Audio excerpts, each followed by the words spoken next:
সে সময় যারা রাজার ছেলে মানে যুবরাজ ইত্যাদি হতো তাদেরকে রানীরা স্তন্যপান করাতেন না, ওয়েট নার্স আলাদা হতো যারা স্তন্যদাত্রী মানে ধাত্রীমা যাদেরকে বলতো, তেমনি একটা টিম থাকতো, সেটাও কি একা নয়, একটা টিম থাকতো যারা হচ্ছে সে সময় স্তন্যপান করাতেন শিশুকে। আকবর বড় হয়ে উঠছেন, আকবর কিন্তু নিরক্ষর ছিলেন, আকবরের অক্ষরজ্ঞান ছিল না। ছোটবেলায় হুমায়ুনের একেবারেই ব্যাপারটা পছন্দ হতেন, তিনি একদম সাহিত্য টাহিত্য পছন্দ করতেন মানুষ, তার ছেলেটা হয়েছে এমনি। যোধা আকবর বলে যে সিনেমাটি হয়েছে এবং যেখানে এটা ক্লেম করা হয়েছে যে আকবরের প্রিয়তমা পত্নী ছিলেন যোধা, একবারে ব্যাপারটা ভুল। যোধা বাই যে তিনি প্রচুর সংখ্যক আকবরের মহিষীর মধ্যে একজন, তার একমাত্র মুঘল ইতিহাসে একমাত্র উল্লেখ এটা নিয়ে যে তিনি হচ্ছে জাহাঙ্গীরের মা। বীরবলকে মেরে ফেলা হলো ওখানে, এই ইলুমিনাটিরাই বীরবলকে মারেন, ওনাকে ছোঁয়া যেত না, প্রচন্ড পপুলার, কিন্তু উনি কি ভাবছেন কেউ জানতো না। তবে উনি খুব সিম্পল লাইফ লিড করতেন, একেবারে সাধারণ সাদা জামা কাপড় পরে একটা মুক্তোর মালা জড়িয়ে উনি থাকতো।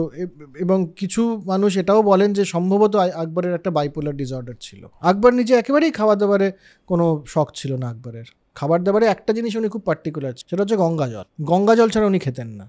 তার সম্ভবত 7 জন তার পত্নী ছিলেন এবং 300 সেবাদাসী ছিল।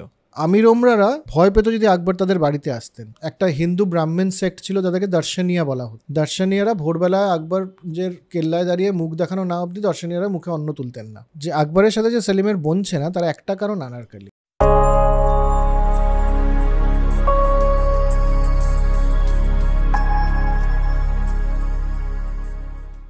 Hello and welcome to soul connection Baithak. আমি অরুণাভ, আমার সঙ্গে আছে প্রেমাশিস। প্রেমাশিস আজকে একটু আগে একটা খুবই গানের মুডে ছিল, আজ জানে কি জিদনাগরও গাইছিল, একটা খুবই ফিল দিয়ে। যাই হোক, কিন্তু তবুও আমাদের তো ইতিহাস নিয়ে কথা বলার দায়িত্ব, আমাদের তো বৈঠকের প্রত্যেক দিন প্রত্যেকটা এপিসোডে একটা করে বই নিয়ে কথা বলার প্রমিস দেওয়া আপনাদের। আপনারা আপনারা অনেকেই বলেন আপনারা অপেক্ষা করেন, সো অপেক্ষার অবসান করতে আমি আর প্রেমাশিস চলে এসেছি মাসিহা হয়ে। না কিচ্ছু না, মাসিহা ফাসিয়া কিছুই না, আমাদের একটা জিনিস যেটা এর মধ্যে আমরা অলরেডি 2টো এপিসোড রিলিজ করেছি, আপনারা দেখেছেন এবং আপনারা বলেছেন যে পরের এপিসোডের জন্য ওয়েট করছেন। আপনাদের মধ্যে বেশ কিছু লোক বলেছেন কেন টাইমটা ছোটো হয়ে যাচ্ছে, তার একটা জিনিস কারণ বলে দিই। সেটা হলো এই বইটার যেই চ্যাপ্টার ওয়াইজ প্রেমাশিস যেভাবে ব্যাপারটাকে ভাগ করেছে, সেই অনুযায়ী এক একজনের গল্পটা এক একটা পর্যায়ে এক একটা পর্বে আমরা শেষ করতে পারলে সেটা আমাদের মনে হচ্ছে তার মধ্যে একটা কমপ্লিটনেস তৈরি হয়, সেই কারণেই এটা করা। আমরা অলরেডি বাবর আর হুমায়ুনের উপরে 2টো এপিসোড দেখেছি। আজকের এপিসোড শুরু করব, আপনারা বইটা অলরেডি জানেন, তবু একবার বইটা দেখিয়ে দিই। আব্রাহাম এরালির লেখা Emperors of the Peacock Throne, this is the book. হ্যাঁ, তো এই বইটা নিয়ে আমরা কথা বলবো আজকে। প্রেমাশিস, আমরা কোথা থেকে শুরু করব? আজকে এপিসোডের মতোই যখন যাচ্ছি, তো শেষ এপিসোড আমরা শুরু করেছিলাম সেখানকার একটা ছোট্ট রিক্যাপ, যে বাবর এলেন, ভারত জয় করলেন এবং 4 বছর মতো শাসন করলেন, করে উনি মারা গেলেন। তারপর হুমায়ুন এসে খুব একটা সুবিধা করতে পারলেন না, হুমায়ুন সময়ের সঙ্গে তাল মিলিয়ে চলতে পারলেন না, এরকমই একটা গল্প আমরা দেখেছি। যে একজন সঙ্গীত নিয়ে ব্যস্ত মানুষ, লিটারেচারের ইন্টারেস্ট, সেরকম একজন মানুষ, সে এইভাবে সেই সময়কার মধ্যযুগীয় নিয়মকানুনে সে রাজত্ব করতে পারেনি, বরং তার বেশ নিজেদের ভাইদের সাথে ঝামেলা করে সে একদম একটা প্রায় গরিব অবস্থায় মরুভূমি পার করে পারস্যের দিকে চলেছেন। সেই সময় শেরশাহ এসে ভারতবর্ষ অধিকার করে ফেলেছেন। তারপর সেই হুমায়ুন পারস্যের শায়ের থেকে সাহায্যপ্রাপ্ত হয়ে নিজের ভাইদেরকেও হারালেন এবং ভারতবর্ষ পুনরুদ্ধার করলেন, কিন্তু সুখ সইল না। কিছুদিনের মধ্যেই সিঁড়ি থেকে পড়ে উনি মারা গেলেন এবং যখন উনি মারা যান তখন আকবর, যিনি তারপর রাজা হবেন, মানে সম্রাট সুলতান হবেন, তার বয়স 14 বছর। এই জায়গায় আমরা শেষ করেছিলাম। হ্যাঁ, এই জায়গায় শেষ করেছিলাম এবং আমি একটা ক্লিফ হ্যাঙ্গারও দিয়েছিলাম, সিনও বলেছিলাম, মনে থাকে আপনাদের। আরেকটা জিনিস আমি একটু বলে দিই আপনাদের, অনেকেই লেখেন যে এটাই কি প্রামাণ্য সত্য। প্রথম কথা, একটা জিনিস আপনাদের প্লিজ মনে করিয়ে দিই, আমরা না এই এপিসোডে বই নিয়ে কথা বলি, আমরা এটা বলি না আমরা ইতিহাসের কথা বলছি। আমরা একটা বইতে একজন ভদ্রলোক, যিনি রাইটার, তিনি যা লিখেছেন প্রেমাশিস সেটা পড়ে এবং পড়ার পর সেটাকে নিজের মতো করে ব্যাখ্যা করে ওনার ভয়েসে। এটা কিন্তু আমাদের ভয়েস নয়, তার একটা কারণ আছে। সেটা আমার মনে হয় আমরা অনেকগুলো এপিসোড পার করে এসেছি, তো আমরা ধর একটা বই পড়লাম মুঘল ইতিহাস নিয়ে, যে এই একটা মাত্র বই পড়েছি আমি, সেটা তো নয়, প্রচুর বই পড়েছি। কিন্তু তাও আমরা প্রতিবার একটা, এবং আমরা যে আলোচনাটা করি সেটা বইয়ের থেকে কখনো কখনো বেরিয়েও যায়, আপনারা জানেন। একদম। তবু একটা বইকে আমরা রেফারেন্স কেন রাখি? কারণ আমি ইতিহাসবিদ নই, আমি বায়োলজিস্ট নই, একদম, আমি সাইকোলজিস্ট নই, আমি একজন পাঠক, কৌতূহলী পাঠক। এবার আমি কোনো কিছু বলছি, তাহলে তার রেফারেন্স পয়েন্টটা কি? আজকে এটা বলার উদ্দেশ্য হচ্ছে যে ধর ছোটোবেলা থেকে আমাদেরকে অনেক রকম গল্প শোনানো হয়েছে, পরিবারে, সমাজে বিভিন্ন রকম মানুষ বিভিন্ন গল্প শুনিয়েছে, আমরা সেগুলোই তো আমাদের সংস্কার। আগেই বলছিলাম সা বিদ্যাচা বিমুক্ত, যে সেটাই শিক্ষা যেটা মানুষকে মুক্ত হতে সাহায্য করে। মুক্তটা হব কি করে যদি আমি অন্য কিছু না শুনি? ট্রু। তো সেটা শুনছি আমি অন্যের থেকে এবং সেটাকে নিজের মতো করে প্রসেস করছি, কিন্তু আমার রেফারেন্সটা কি? কাজে আপনি বা আমার কথা বিশ্বাস করবেন কেন? আপনারা যারা শুনছেন তারা কেন বিশ্বাস করবেন যে আমি কিছু লিখেছি বা কি বলছি? সেই জন্য বইটা রেফারেন্সে রাখা হয় সবসময়, যে এই বইয়ের নিরিখে এটা সত্য। এবং অনেকে আছেন আপনারা যারা কমেন্ট করেন, তারা কিন্তু একটা অন্য চিন্তাধারার কথাও তারা লেখেন, তারা এবং যথেষ্ট অনেকেই পড়াশোনা করে লেখেন। ভালো লাগে ব্যাপারটা যে হ্যাঁ ইনি তো একটা অন্য কথা বলছেন অন্য একটা রেফারেন্স পয়েন্ট থেকে, দ্যাট ইজ ওয়েলকাম, এটাই তো ডায়ালগ, এটাই তো হওয়া উচিত। একদমই তাই। খারাপ লাগে তখন যখন মনে হয় যে একজন লিখে দিচ্ছেন শুধুমাত্র তার সংস্কারের থেকে বা তার বিশ্বাসের থেকে, এটা ঠিক নয়। তখন মনে হয় যে না, এটা তো আমরা চাইছি না। আপনাদের যদি যুক্তিযুক্ত প্রতিবাদ করার জায়গা থাকে নিশ্চয়ই করুন, অবশ্যই করুন। এবং আব্রাহাম ইলালি তো আমার কাকা তো ভাই নয় না, তো উনি ভুল মানে লিখেছেন, কোনোটা সত্য নয় পুরোপুরি। পুরো সত্য কি জানা সম্ভব বলুন তো? গতকাল কি হয়েছিল আপনি বলতে পারবেন যে গতকাল যা হয়েছিল সারা পৃথিবীতে সেটার পুরো সত্যটা আজকে আমি লিখে ফেলবো? একদমই না। আর বেশ কিছু মানুষ আছেন যারা আমাদের শর্টসে গিয়ে কমেন্ট করেন, হোয়াটসঅ্যাপ ইউনিভার্সিটির প্রবক্তারা, তাদেরকে আর কিছু বললাম না আলাদা করে, বাট ভালো কমেন্ট যত আসে আমাদের ততই ভালো।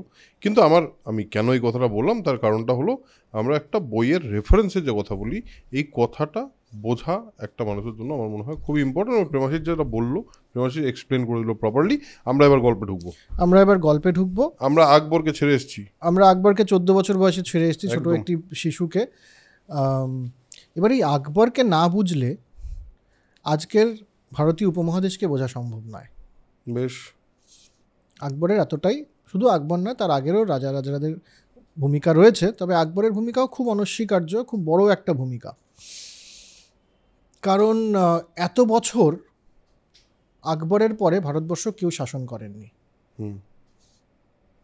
44 বছর সম্ভবত উনি শাসন করেছেন। 44 বছর টোটাল লাগাতার, উইদাউট এনি ব্রেক উনি শাসন করেছেন। এতটা ভারতবর্ষ কেউ শাসন করেননি এবং বহু কিছু উনি করেছিলেন। কিন্তু যখন হুমায়ুন মারা যান তখন আমরা বলেছিলাম সম্ভবত আগের এপিসোডেই, বিরাম খান হচ্ছে ওর গার্জিয়ান, আকবরের গার্জিয়ান। তো বিরাম খান এবং বাকিরা মিলে ডিসাইড করে যে এক্ষুনি হুমায়ুনের মৃত্যুর খবরটা চাউর করে দেওয়া যাবে না। তো মুল্লা বক্সি বলে একজনকে বডি ডাবল হিসাবে কিছুদিন ইউজ করা হলো, 7-8 দিনের জন্য, তারপর ডিক্লেয়ার করা হলো বাকি দিকটা সামলে নিয়ে। তো এই সময় আকবরের জীবনে কারা রয়েছেন? এক তো বিরাম খান রয়েছেন, খুব ইম্পর্ট্যান্ট একজন যে গার্জিয়ান, এবং বিরাম খান ছিলেন বাবরের সময় থেকেই এই পরিবারের সাথে যুক্ত, পারস্যের লোক ছিলেন, কিন্তু পরে এসে হুমায়ুনেরও খুব কাছের লোক ছিলেন বলে আকবরের দায়িত্বটা তাকে দিয়ে হুমায়ুন মারা যান। খুবই দক্ষ একজন যোদ্ধা, দক্ষ একজন প্রশাসকও বটে। ইনি একজন রয়েছেন বিরাম খান। বিরাম খান অনেকে বৈরাম খানও বলেন। আরেকজন আছেন, তার নাম হচ্ছে মাহাম আনাগা। সে সময় যারা রাজার ছেলে মানে যুবরাজ ইত্যাদি হতো, তাদেরকে রানীরা স্তন্যপান করাতেন না। আচ্ছা। ওয়েট নার্স আলাদা হতো, যারা স্তন্যদাত্রী মা মানে ধাত্রী মা যাদেরকে বলা হয়। তো তেমনি একটা টিম থাকতো, সেটাও কি একা নয়, একটা টিম থাকতো যারা হচ্ছে সে সময় স্তন্যপান করাতেন শিশুকে। মহামানাগা ছিলেন এই স্তন্যপায়ীদের হেড, ওটা একটা টিম, সেই টিমের হেড ছিলেন, স্তন্যপান দাত্রীদের হেড ছিলেন। বহু মহিলা তখন এটা হতে চাইতেন, স্তন্যপায়ী মা মানে স্তন্যদায়িনী মা হতে চাইতেন, কারণ তাতে কি হতো, একটা রাজার মানে যুবরাজকে স্তন্যপান করিয়েছি, মানে ব্যাপারটা বুঝতে পারছিস তো, তার পরিবারের তো হয়ে গেল, হিল্লে হয়ে গেল। তো এই জন্য অনেকে হতে জানেন তো, তাদের সেই জন্য ওটাকে কে ওখানে আসতে পারবে কে আসতে পারবে না এইসবের জন্য একটা টিম, তার লিডার ছিলেন মহামানেগা। তো মহামানেগা চিরকালই বা আকবরের কাছে খুব একজন সম্মান সব, প্রায় মায়ের কাছাকাছি একজন। হামিদা বেগম তো মাই অবভিয়াসলি আকবরের একটা জায়গা, কিন্তু মহামানেগারও একটা বড় জায়গা ছিল। এবং একটা সময় আমরা দেখতে পাবো যে মহামানেগা এবং হামিদা বেগমের মধ্যে একটা টাসেলও হচ্ছে, যে কে আকবরের ওপরে বেশি অধিকার কার। মহামানেগা মনে করতেন যে আমার অধিকার অনেক বেশি হামিদার থেকে। তো যা হোক, এখন আমরা সেই গল্পে ঢুকবার আগে মহামানেগা রয়েছেন। এবার আকবর বড় হয়ে উঠছেন। আকবর কিন্তু নিরক্ষর ছিলেন, আকবরের অক্ষরজ্ঞান ছিল না। বেশ ছোটবেলায় হুমায়ুনের একেবারেই ব্যাপারটা পছন্দ না, তিনি একদম সাহিত্য টাহিত্য পছন্দ করতেন মানুষ। তার ছেলেটা হয়েছে এমনি, সে সারাদিন শিকার টিকার করে, খেলাধুলোয় হাতি নিয়ে খেলা, রেসলিং ইত্যাদি, শিকার, এসবে তার খুব ইন্টারেস্ট। অসি চালনা, যুদ্ধ টুদ্ধ করাতে খুব ইন্টারেস্ট, কিন্তু পড়াশোনায় ইন্টারেস্টটা নেই। আর ইনি বলছেন যে সেই সময় পড়াশোনা করাটা একটা বিলাসিতাও ছিল। পড়াশোনা করার তো, সুলতানের ছেলের পড়াশোনা করার দরকারটা কি? তার তো ওই মানে বীর হওয়াটাই না, ও আমির আদমি হ্যাঁ, पैसे देके लोग रख लेंगे। বুঝেছি। তো আকবরের একটা সময় থেকে দেখি যে উনি আর পড়াশোনা শেখার চেষ্টাও করেন, অক্ষরের চেষ্টা করেননি। ওনার এক পারিষদ ছিল যারা বিভিন্ন, এবং আকবরের লাইব্রেরি খুব বড় ছিল, যারা বই পড়ে পড়ে আকবরকে শোনাতেন। আকবর সারা জীবন প্রচুর, আকবরকে এই জন্য ইললিটারেট ছিলেন কিন্তু আনএডুকেটেড ছিলেন না। আকবরকে অশিক্ষিত বলা যাবে না, উনি নিরক্ষর ছিলেন। কিন্তু যত মুঘল সম্রাট হয়েছেন তার মধ্যে সম্ভবত আকবরের মতো শিক্ষা খুব কম মানুষের ছিল। ওকে, কিন্তু সেটা পরের দিকে এসছে। আপাতত এরকম একজন ছেলে। তো সেই ছেলের এখনো তো বালাবস্থা কাটেনি, কিশোর অবস্থা কাটেনি, সে বেরাম খানের হাতেই ছেড়ে দিয়েছে। যে আপনি বাবা ডাকতেন আর কি, তো বাবা আপনিই সব সামলান আমার, আমি এখনও তো ছোটই আছি। তো বেরাম খান ব্যাপারটা পুরো দেখছেন। কিন্তু বেরাম সে সময় এরা ছিলেন কালানুর বলে একটা জায়গায় পাঞ্জাবে, আগ্রাতে এদেরকে নিয়ে আসছেন না বেরাম খান তখনই। আরও 2 বছর লাগবে আকবর এবং বেরাম খান এবং এই পুরো টিমটার আগ্রাতে আসতে। আগ্রা মানে তখনকার ক্যাপিটাল। কেন? কারণ হ্যাঁ, কারণ বেশ কিছু এখন অবধি আগ্রায় এসে পৌঁছলে ঝামেলা হবে। কারণ আদিল শাহ, তো শেরশার পরে ধীরে ধীরে এসে আদিল শাহ, এবং আদিল শাহর সাথে একজন আমরা ছেড়ে এসেছিলাম আগের এপিসোডে, হেমু। ঠিক, আদিল শাহ এবং হেমু শক্তি বৃদ্ধি করছেন, আস্ফালন করছেন, কাজে সেই রিস্কটা রয়েছে। এটা একটা। সিকান্দার শাহ বলে একজন পাঞ্জাবে, তিনিও বিদ্রোহ করবেন এরকম একটা ভাব, তো তাকে কন্ট্রোল করার জন্য পাঞ্জাবে থাকা দরকার। আর বেরাম খান নিজে একজন শিয়া মুসলিম ছিলেন, তাই মুঘলদের অন্যান্য আমির ওমরাদের মধ্যে বেরাম খান যে সবচেয়ে বড় হবেন এটা তখনও মানে ঠিক নয়, মানে এটা তখন ঠিক হয়নি। যেমন ধর শাহ আব্দুল মালি বলে একজন ছিলেন, তার সাথে বেরাম খান একটা রাইভেলরি ছিল। আর আকবরের এক ভাই ছিলেন মোহাম্মদ হাকিম, হুমায়ুনের ছেলে, সে কাবুলের গভর্নর তখন। সেও চাইছে যে আমিও সিংহাসনে যাব, তো কাজে ওটাকেও দেখতে হবে যে ওই বিদ্রোহটা বা ওই দ্রোহটা আর কি বেসিক্যালি যেন মাথা চাড়া দিয়ে উঠতে না পারে। এদিকে দিল্লি আগ্রায় হচ্ছে দুর্ভিক্ষ। তার মধ্যে যে কাবুল থেকে মুঘল হারেমের মানে মুঘলদের মহিলা কুল, বেগম ইত্যাদি এবং অন্যান্য যে নারী কুল, তারা আসবেন পাঞ্জাবে, এবং পাঞ্জাব থেকে তাদেরকে নিয়ে যাওয়া হবে, তারপরে তারা আগ্রায় যাবেন। এই করে 2 বছর এরা এখানেই টিকে ছিলেন। এর মাঝখানে হেমুর গল্প বলাটা খুব ইম্পর্ট্যান্ট। হেমু কে ছিলেন? যার সাথে দ্বিতীয় পানিপথের যুদ্ধ হয়ে গেল মুঘলদের। হ্যাঁ, হেমু একজন সবজি বিক্রেতা ছিলেন আলওয়ারে প্রাথমিকভাবে। সবজি বিক্রেতা? হ্যাঁ, একেবারে স্ট্রিট হকার। কিন্তু সে একটু বেশ সন্ডা মার্কা সবজি বিক্রেতা, বানিয়া কমিউনিটির সবজি বিক্রেতা। সন্ডা মার্কা হয় না, কিছু মোড়ল হয়ে ওঠে বাজারে। কোথাকার লোক ছিল? আলওয়ার। ও আলওয়ারেই, মানে ওর নিজের ইয়েটা রাজস্থান আলওয়ারের, যে এখন যেটা রাজস্থানের আলওয়ারের বানিয়া একজন। সে কিন্তু ওই বাজারটা কন্ট্রোল করা শুরু করে দেয় আর কি। সে একটু ডাকাবুকো টাইপের ছেলে। বেশ। তো ফলে তাকে প্রথমত ইসলাম শাহ যে শেরশাহর পরে সে তাকে বাজারের ইন্টেলিজেন্সের দায়িত্বটা তাকে দেয়। আচ্ছা। কিন্তু তার ক্ষুরধার বুদ্ধি ছিল, সে ওই করতে করতে করতে করতে ধীরে ধীরে শুধু বাজারের নয়, ইসলাম শাহর পুরো ইন্টেলিজেন্সের হেড হয়ে ওঠেন এবং নিজের যোগ্যতা প্রমাণ করে এবং আদিল শাহর সময় তিনি আদিল শাহর সেকেন্ড ইন কমান্ড হয়ে ওঠেন, মানে প্রধানমন্ত্রীর মতো। হ্যাঁ, প্রধানমন্ত্রীর মতো। এবং আদিল শাহকে আমরা দেখেছি যে উনি তো গান, নাচ, বাজনা ইত্যাদিতেই সমস্ত সময়টা ব্যস্ত থাকতেন। সরকারটা চালাতেন হেমু, অ্যাকচুয়ালি গভর্নমেন্টটা চালাতেন হেমু। বিরাট শক্তি বৃদ্ধি পায় তার টেবিলের নিচ দিয়ে সে প্রচুর অর্থ উপার্জন করে, কাজে তার নিজস্ব একটা সৈন্য সামন্ত তৈরি হয়। কিন্তু খুব বুদ্ধিমান ছিলেন, উনি জানতেন যে একদিকে মুঘল আরেকদিকে আফগান, এখানে আমি একজন যদি পট করে এদেরকে অস্বীকার করে নিজে শক্তিটা যাচাই মানে দেখানোর চেষ্টা করি তাহলে পরে আমিই বিপদে পড়ব। কিন্তু পাওয়ারফুল উনি হয়ে উঠেছেন মারাত্মক। হ্যাঁ, তো পাওয়ারফুল হয়ে গেছেন, কিন্তু উনি দেখাচ্ছেন, উনি বলছেন এটা আদিল শাহর হয়ে আমি কাজ করছি, যা করেন সম্রাট আদিল শাহ, আমি নিমিত্ত মাত্র। এই করে করে সকলেই তোমার ইচ্ছাময় তারা তুমি টাইপ। তো কিন্তু আদিল শাহকে বলে বলে সে প্রায় 20-22 খানা যুদ্ধ সে জেতে। আচ্ছা। হ্যাঁ, এই আকবর থাকাকালীনই ওর লিডারশিপে একেবারেই। এই সময় সে গোয়ালিয়রে আক্রমণ করে এবং গোয়ালিয়র থেকে গোয়ালিয়রের যে ছোট রাজ্য আর কি, রাজা মানে তখন যে প্রিন্সলি স্টেটগুলোর মধ্যে যে ছিল আর কি, সেটাই আক্রমণ করে। হ্যাঁ, বেশ। ওখানে আলিকুলি খানকে আটকে উনি এবার আগ্রার দিকে এগোচ্ছেন। এবার আগ্রায় ছিলেন সে সময় ইস্কান্দার খান উজবেক বলে একজন, যাকে আগ্রার দায়িত্ব দিয়ে রাখা হচ্ছে, কারণ এরা তো বিরাম খানের আকবর তো কালানুর পাঞ্জাবে। এক মিনিট দাঁড়া, তার মাঝখানে আগ্রা দখল হয়ে গেছে এদের? আগ্রাতে এখন যাচ্ছেন হেমু যাচ্ছেন, আর এদিকে তখন মোগলরা একজনকে দায়িত্ব দিয়ে বসিয়ে রেখেছে আকবর, যে তুমি এখন থাকো, আগ্রা যেহেতু ক্যাপিটাল। এখন অবধি আকবর আসেনি, সেটার কারণ তো বললি। রাইট, আকবর এখনও আসেননি, আকবর বেরাম খান এসে পৌঁছননি, ওরা ওখানে পাঞ্জাবে রয়েছেন। এখানে একজনকে ইস্কান্দার শাহকে দায়িত্ব দেওয়া আছে আগ্রার, এবং তারদি বেগ বলে একজনকে দায়িত্ব দেওয়া আছে দিল্লির। যেটা তোমরা দেখো, আমরা আসছি। হিমুর শক্তি বৃদ্ধি পাচ্ছে, হিমু ওই গোয়ালিয়র হয়ে আগ্রাতে ঢুকলেন। ইস্কান্দার আগ্রাটা ছেড়ে চলে গেলেন দিল্লিতে, জাস্ট সারেন্ডার করে দিলেন, লড়লেনই না হেমুর ইয়ের সাথে। আচ্ছা, হ্যাঁ। কিন্তু তাহলে কি কোনো মানে ডিল ফিল হয়ে লড়েননি না?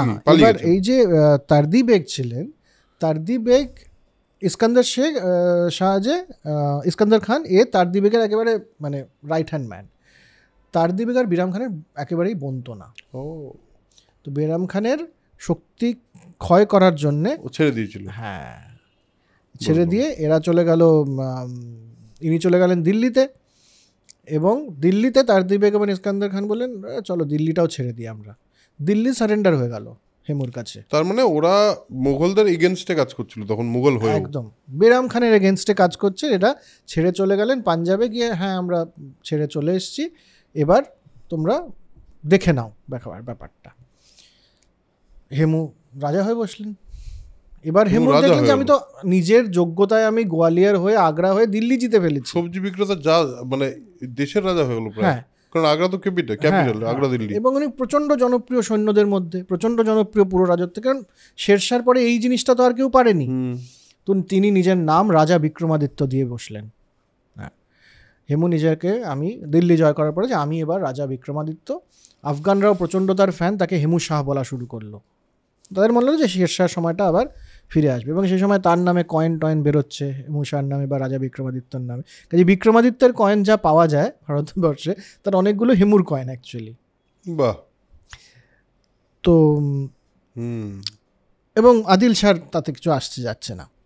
তো ওরা পাঞ্জাবে পৌঁছে গেছেন তারদি বেগ ইস্কান্দার। বেরাম খান দেখলেন এইটা যদি হতে দিই আমি তাহলে তো মুশকিল, তাহলে তো যে সে যখন তখন নিজের জায়গা ছেড়ে চলে আসবে, এটা তো হতে দেওয়া যাবে না। তো তারদি বেগকে একদম পাবলিকলি এক্সিকিউট করলো যে না, পালিয়ে যাওয়াটা is not an option for any. আমি এটাই জিজ্ঞেস করতে যাচ্ছিলাম, গিয়ে চর মারেনি মেরে ফেলেছে, মেরেই ফেলেছে, তার দিকে মেরেছে আর ওকে ইস্কান্দারকে ছেড়ে দিয়েছে। আচ্ছা, কিছু লোক তো লাগবে ও নিজের। তারদি বেগকে দিয়ে একটা এক্সাম্পল ক্রিয়েট করা হলো যে ভাই মুঘলরা কিন্তু পিছু হটে না। হ্যাঁ, পিছু হটেছো যদি তুমি, তাহলে কিন্তু তোমাকে শেষ করে ফেলা হবে। এবং এবার চলো যে আমরা লড়াই করি। আচ্ছা, এই যে ইস্কান্দার তারদিবেক এরা যে ফেরত যাচ্ছেন, এটার একটা কারণ কিন্তু আমরা বাবরের গল্পেও খুঁজে পাই। ওই দিক থেকে যারা এসছিলেন, আমি বলেছিলাম যে তাদের চিরকাল একটা ইচ্ছা ছিল, আবার অনেক তো লুটতরাজ হলো, এবার চলো না কাবুলে নিজের জায়গায় ফিরে যাই। তখন আকবরের আগে অবধি ভারতবর্ষে যে থিতু হয়ে বসতেই হবে, এটা মুঘলদের অনেকেই পুরোপুরিভাবে মেনে নিতে পারেননি। আচ্ছা, এটা ফিরে যাওয়ার এটাও একটা কারণ ছিল। বিরাম খানের সাথে বৈরিতা তো ছিলই, তার সাথে এটাও একটা কারণ। তো এই প্রথম বেরাম খান এবং আকবর এটা প্রমাণ করে দিলেন তারদিবেককে মেরে যে না, তুমি যদি মুঘল হও তাহলে কাবুলে ফিরে যাওয়ার অপশানটা তোমার কাছে আর নেই, যদি না আমরা পাঠাই। আমার এখানে সব হয়ে গেছে, প্রচুর ধন সম্পদ, এবার আমি ফিরে যাব, that option doesn't exist anymore. মানে আমরা ভারতেই থাকবো, আমরা ভারতের রাজত্বই করবো। আচ্ছা, তো এবার তো আক্রমণ বেরাম খানের নেতৃত্বে। আকবরের তখনও 13 বছর বয়স, 15 বছর বয়স, সেরকম কোনো ব্যাপার নেই। কিন্তু আক্রমণ হলো দ্বিতীয় পানিপথের যুদ্ধ। দ্বিতীয় পানিপথের যুদ্ধে হেমুর সাথে মূলত আকবরের বলা হয়, কিন্তু মূলত বেরাম খানের এই যুদ্ধটা হলো আর কি। এবং প্রথম দিকে হেমু জিতেই যাচ্ছিলেন, তবুও কারো একটা তীর দিয়ে তার উপরে লাগলো, যে মারা গেলেন। মানে হেমু যদি মারা না যেতেন, ওই মানে মুঘলদের কিন্তু একটু লাকি ছিল। ওই ইব্রাহিম লোদির সময় থেকেও দেখছি অনেক যুদ্ধে ওরা কিন্তু জাস্ট লাকের জন্য বেরিয়ে গেছে। তো এভাবে সে জিতে টিতে। তো এবার আকবরের কিন্তু ইচ্ছা ছিল না যে হেমুকে মেরে ফেলা হোক, কারণ ওই যে সার কলম করে বিহেড করে মাথাটাকে, এই ব্যাপারটা আকবরের তখন থেকেই একটু ঠিক লাগছে না। আকবরের মধ্যে একটু এমপ্যাথি, একটু সিম্প্যাথি আছে। হ্যাঁ, মানে এমপ্যাথি সিম্প্যাথি নয়, সেটা আমরা দেখবো, কিন্তু সবাইকে মেরে ফেলবো আমি, পুরো ব্যাপারটাই শুধু অস্ত্র প্রয়োগেই হবে, বল প্রয়োগ করেই সমস্ত যুদ্ধ জিততে হবে এবং এরকম একটা ব্রুটালিটি দেখাতে হবে আমাকে, এই জিনিসটাতে আকবর বিশ্বাস করতেন না। কারণ পরবর্তীতেও সে সারা ভারতের সবচেয়ে বড় মুঘলদের মধ্যে বিরাট অংশ আকবরের জেতা, বাবর হুমায়ুনের নয়। সেটা যে জিতেছিলেন উনি, অনেকটা অংশ ছিল একদম মানে কচু কাটা করে মানুষ মারাতে, কিন্তু অনেকটা অংশ কিন্তু ডিপ্লোমেসি দিয়ে, পলিটিক্স দিয়ে, রিলেশনশিপ দিয়ে, সেগুলো আমরা জানতে পারবো। সেগুলো হ্যাঁ, ওভাবেও জিততে পেরেছিলেন। তো আকবর এটা পছন্দ করেন, কিন্তু বেরাম খান মেরে দিলেন। তো এই শুরু হলো। এবার আকবর বড় হয়ে উঠছেন মানে কিন্তু সেই সময় কিন্তু 16-17 বছরের একজন যুবরাজ, মানে সে কিন্তু তৈরি। এবার সে বলছে যে এবার আমার সময় হয়ে গেছে সিংহাসনে বসবার। কারণ উনিও জানতেন যে আমার বেশি দিন তো বাঁচে না সেই সময় মানুষ। বাবর মোটামুটি 47-48 বছর বয়সে মারা গেলেন, হুমায়ুনেরও তাই। ফর্চুনেটলি আকবর অনেক দিন বেঁচেছিলেন, কিন্তু বেশিরভাগই তাই নয়। কাজেই মোটামুটি 16-17 বছর বয়সে সে তৈরি সিংহাসনে বসার জন্য। তিনি তো ভেবেছেন যে আমার পূর্বপুরুষরা এত তাড়াতাড়ি মারা গেছেন, তো আমিও বেশি দিন বাঁচবো না। হ্যাঁ, তো এবার বেরাম খানের থেকে উনি আলাদা হয়ে যেতে চাইছেন, কিন্তু বেরাম খান ছাড়তে চাইছেন না অবভিয়াসলি, যে ছেলেকে বড় করেছি, এবার তার তো একটা অসুবিধা হবেই আকবর যখনই ইন্ডিপেন্ডেন্ট হতে চাইবে। ঝামেলা শুরু হলো। এর মধ্যে ওই যে মুঘলের সমস্ত মহিলারা কাবুল থেকে এসছেন, তার মধ্যে এসছিলেন রোকাইয়া বলে একজন, তাকে আকবর বিয়ে করেন প্রথম। আচ্ছা, এখানে একটা বলে রাখা ভালো যে যোধা আকবর বলে যে সিনেমাটি হয়েছে, এবং যেখানে এটা ক্লেম করা হয়েছে যে আকবরের প্রিয়তমা পত্নী ছিলেন যোধা, একবারে ব্যাপারটা ভুল। যোধা বাই যে, তিনি প্রচুর সংখ্যক আকবরের মহিষীর মধ্যে একজন। তার একমাত্র মুঘল ইতিহাসে একমাত্র উল্লেখ এটা নিয়ে যে তিনি হচ্ছে জাহাঙ্গীরের মা, বায়োলজিক্যাল মাদার।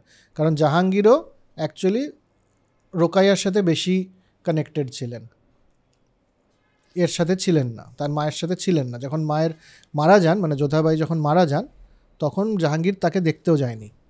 তাই? হ্যাঁ। আচ্ছা। জাহাঙ্গীরের আত্মজীবনী যেটা আছে, সেখানে শুধু 1-2 লাইন লেখা আছে তার যোধাবাইয়ের উপর ব্যাপারে। রুকাইয়া ছিলেন আকবরের ফেভারিট কুইন, ফার্স্ট ওয়াইফ। ইনি ছিলেন অ্যাকচুয়ালি তার কাজিন অ্যাকচুয়ালি, সেই জন্যে বেরাম খানকে বিয়ে দিতে চায়নি। কামরান, যার সাথে হুমায়ুনের বহুবার লড়াই হয়েছে, আমরা আগের এপিসোডে শুনেছি, কামরানের মেয়ে হচ্ছে রোকাইয়া। ও, তো এইটা বেরাম খান অ্যাপ্রুভ করেনি, কিন্তু আকবর বিয়ে করে ফেলেছেন আর কি, তাদের মধ্যে একটা নিশ্চয়ই সম্পর্ক হয়েছিল। তো এবার তারা 1558-তে তারা এলেন আগ্রায়, সবাই মিলে আগ্রায় এলেন। এবার আকবর আর মানতে চাইছেন না বেরাম খানকে, আর বেরাম খানও ছাড়তে চাইছেন না আকবরকে। ওদিকে মাহামানাগা এবং বেরাম খানের মধ্যেও একটা টাসেল তৈরি হচ্ছে যে আকবরের অ্যাকচুয়াল গার্জিয়ান কে। কারণ মাহামানাগা নিজের ইন্টারেস্টে নিজেকে এস্টাবলিশ করতে চাইছেন, আর বেরাম খান অবভিয়াসলি নিজে এস্টাবলিশ করতে চাইছেন। এর মাঝখানে আর ওই যে বললাম যে অনেক আমির উমরারা ছিলেন যারা বেরাম খানকে পছন্দ করতেন না, কারণ উনি নিজে শিয়া ছিলেন, বেরাম খান শিয়া ছিলেন, মুঘলরা সুন্নি, এবং বলতো আর কি তারা যে বেরাম খান শিয়া হয়ে শিয়াদেরকে বেশি প্রেফার করছে মুঘল কোর্ট, এরকম একটা ব্যাপার। তো এই সময় এক ভদ্রলোক ছিলেন যিনি এরি আর বেরাম খানের সাথে একটা ঝামেলা তৈরি হলো। পীর মোহাম্মদ বলে একজন ছিলেন যিনি এরই আন্ডারে, মানে বেরাম খানেরই ডেপুটি ছিলেন, কিন্তু তিনি মুঘল মহিলাদের মধ্যে অন্তঃপুরের বেশ প্রিয়পাত্র হয়ে গেলেন। প্রিয়পাত্র হয়ে গেলে যেটা হয়, রাজপরিবারের প্রিয়পাত্র, এবার তোমার র্যাঙ্কটা আর ম্যাটার করে না, এবার সে সাংঘাতিক পাওয়ারফুল হয়ে গেছে। তো একবার বেরাম খান তার সাথে দেখা করতে গেছে, তার প্রচুর লোকজন পীর মোহাম্মদের, তারা বেরাম খানকে চেনে না, কারণ বেরাম খান তো যুদ্ধ বাইরে করছে, হারেমের লোক, মানে অন্তঃপুরের লোকের তো তার থেকে চেনার কথা নয়, তাকে চিনতে পারেনি, আটকে দিয়েছে। বুঝতে পারছিস, বেরাম খানকে আটকে দিয়েছে একজন মুঘল অন্তঃপুরে যেতে। তো পীর মোহাম্মদ খবর পেয়ে বলছে আরে আসতে দিন। আসার পরে পীর মোহাম্মদ বলছেন ক্ষমা করবেন, ওরা আপনাকে চেনে না। বেরাম খান বললেন তুমিও আমাকে চেনো না।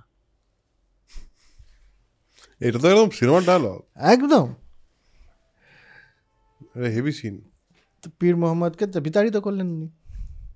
এইবার পীর মোহাম্মদ যেহেতু মুঘল অন্তঃপুরের খুব কাছের লোক, মানে সে মাহামানাগার খুব কাছের লোক, তো মাহামানাগা এবার নিজের খেলা শুরু করলেন।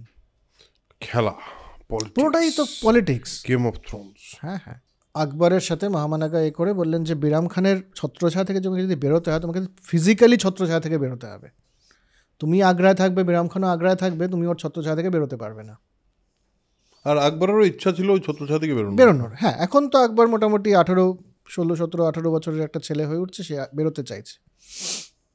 তো মাহামানাগা বললেন যে তুমি দিল্লি চলে যাও বেরাম খান থেকে বেরিয়ে। বেরাম খান চোখের আড়াল হতে দেয় না তখন আকবরকে। তো আকবর বললেন যে হামিদা বেগম, আমার মা অসুস্থ হয়ে গেছেন, আমি দিল্লিতে তাকে দেখতে যাচ্ছি, করে দিল্লি গেলেন আকবর। বেরাম খান আগ্রাতে।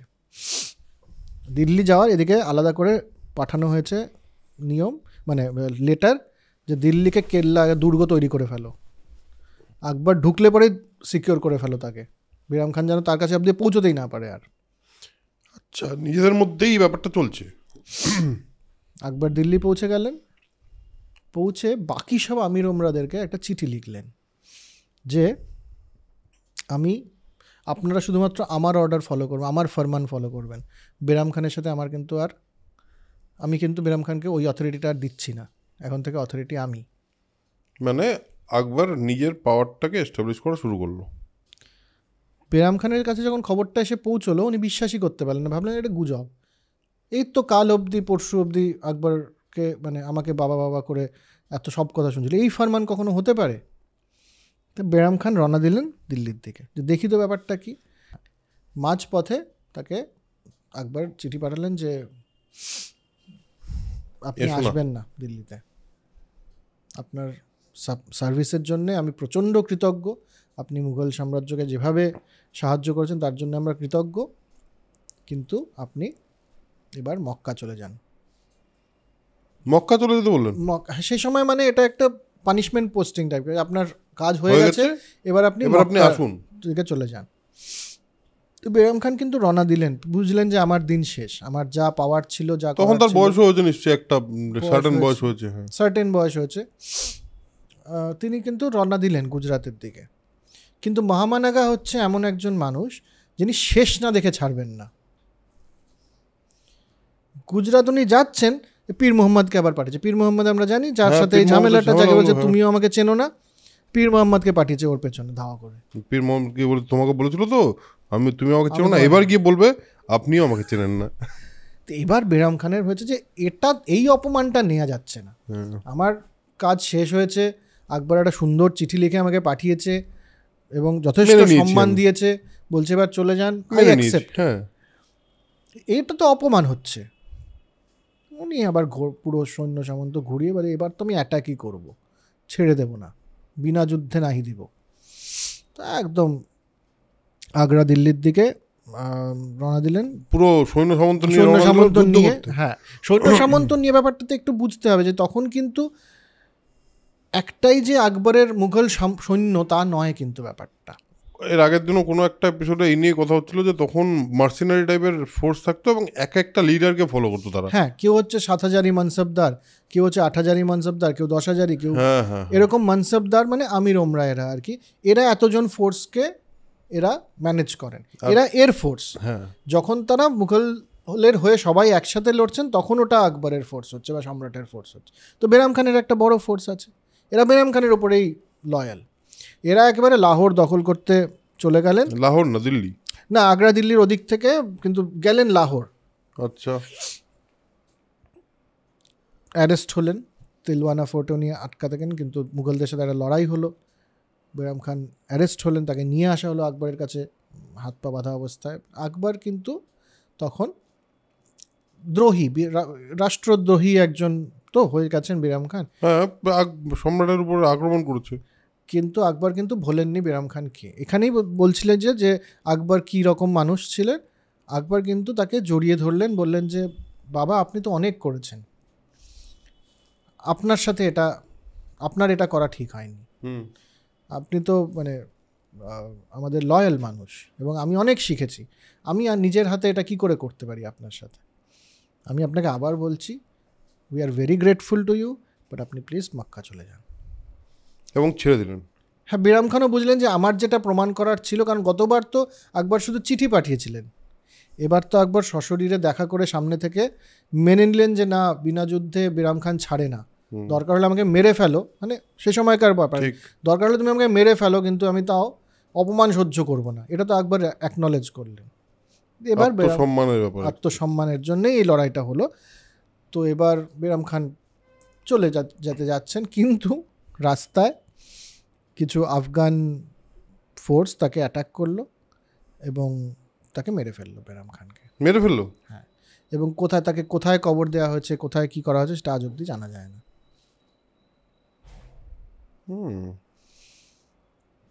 এবং তিনি যে মারা গেছেন তখন তার একটি স্ত্রী ছিল সালিমা বেগম, আকবর তাকে বিয়ে করলেন। বেরাম খানের বউকে? এটা আবার কি ধরনের কথা হলো? হ্যাঁ, সালিমা বেগম আকবরের খুব কাছের মহিষী ছিলেন। আরে সে যাই হোক, কিন্তু বেরাম খান তো বাবা বলতো। আবার বললাম, মধ্যযুগীয় নিয়মকে আজকের সাথে মেলাতে যাস না, ঠিক আছে? হ্যাঁ, তাহলে পরেই অনেক সমস্যা হবে। বিয়ে হলো। এবার বেরাম খানের থেকে তো আলাদা হয়ে গেলেন উনি, আরেকজনের অধীনে তো তবুও আছেন, মাহামানাগা। হ্যাঁ হ্যাঁ, উনি তো আছেন। মাহামানাগার সাথে ঝামেলাটা বাঁধলো তার ছেলেকে নিয়ে। তার ছেলে? সেটা কি? আধম খান বলে একজন। এমনিতেই অধম? এমনিতেই সে একটু খুব উগ্র টাইপের ছেলে। মালওয়াতে অ্যাটাক হলো, আকবর তখন রাজ্য বিস্তার। মালওয়া জানি কোথায়? রাজস্থানের দিকে। রাজস্থানের দিকে, হ্যাঁ। মালওয়াতে অ্যাটাক হলো। মালওয়া তখন রাজত্ব করছেন বাজ বাহাদুর এবং রানী রূপমতি। বাজ বাহাদুর এবং রানী রূপমতি এরা সঙ্গীতে খুব পারদর্শী ছিলেন, সঙ্গীত এবং আর্টে বেশ, তাদের নামে মানে আখ্যান রয়েছে। কিন্তু আধম খান তাদেরকে হারালেন শুধু নয়, বাজ বাহাদুরকে পালিয়ে যেতে হলো, রূপমতি নিজের সম্মান রক্ষায় বিষ খেলেন এবং প্রায় মানে একটা ম্যানস্লটার হলো ওখানে আর কি, কচু কাটা করে আধম খান মানলেন, যেটা আকবরের পছন্দ ছিল না। শুধু তাই নয়, উনি মালওয়া জেতার পরে নিয়ম কি তখন, যে তুমি জিতলে একটা রাজ্য, তার সমস্ত লুটতরাজ করে সমস্ত সম্পদ একত্র হলো, এই সম্পদটা প্রথমত পুরোটাই তুমি আকবরকে দেবে, সম্রাটকে দেবে। সম্রাট তারপরে তোমাকে বলবে যে তোমার জন্যই তো জেতাটা হলো, এর তুমি এতটা ভাগ রাখো। এটা হচ্ছে প্রসেস।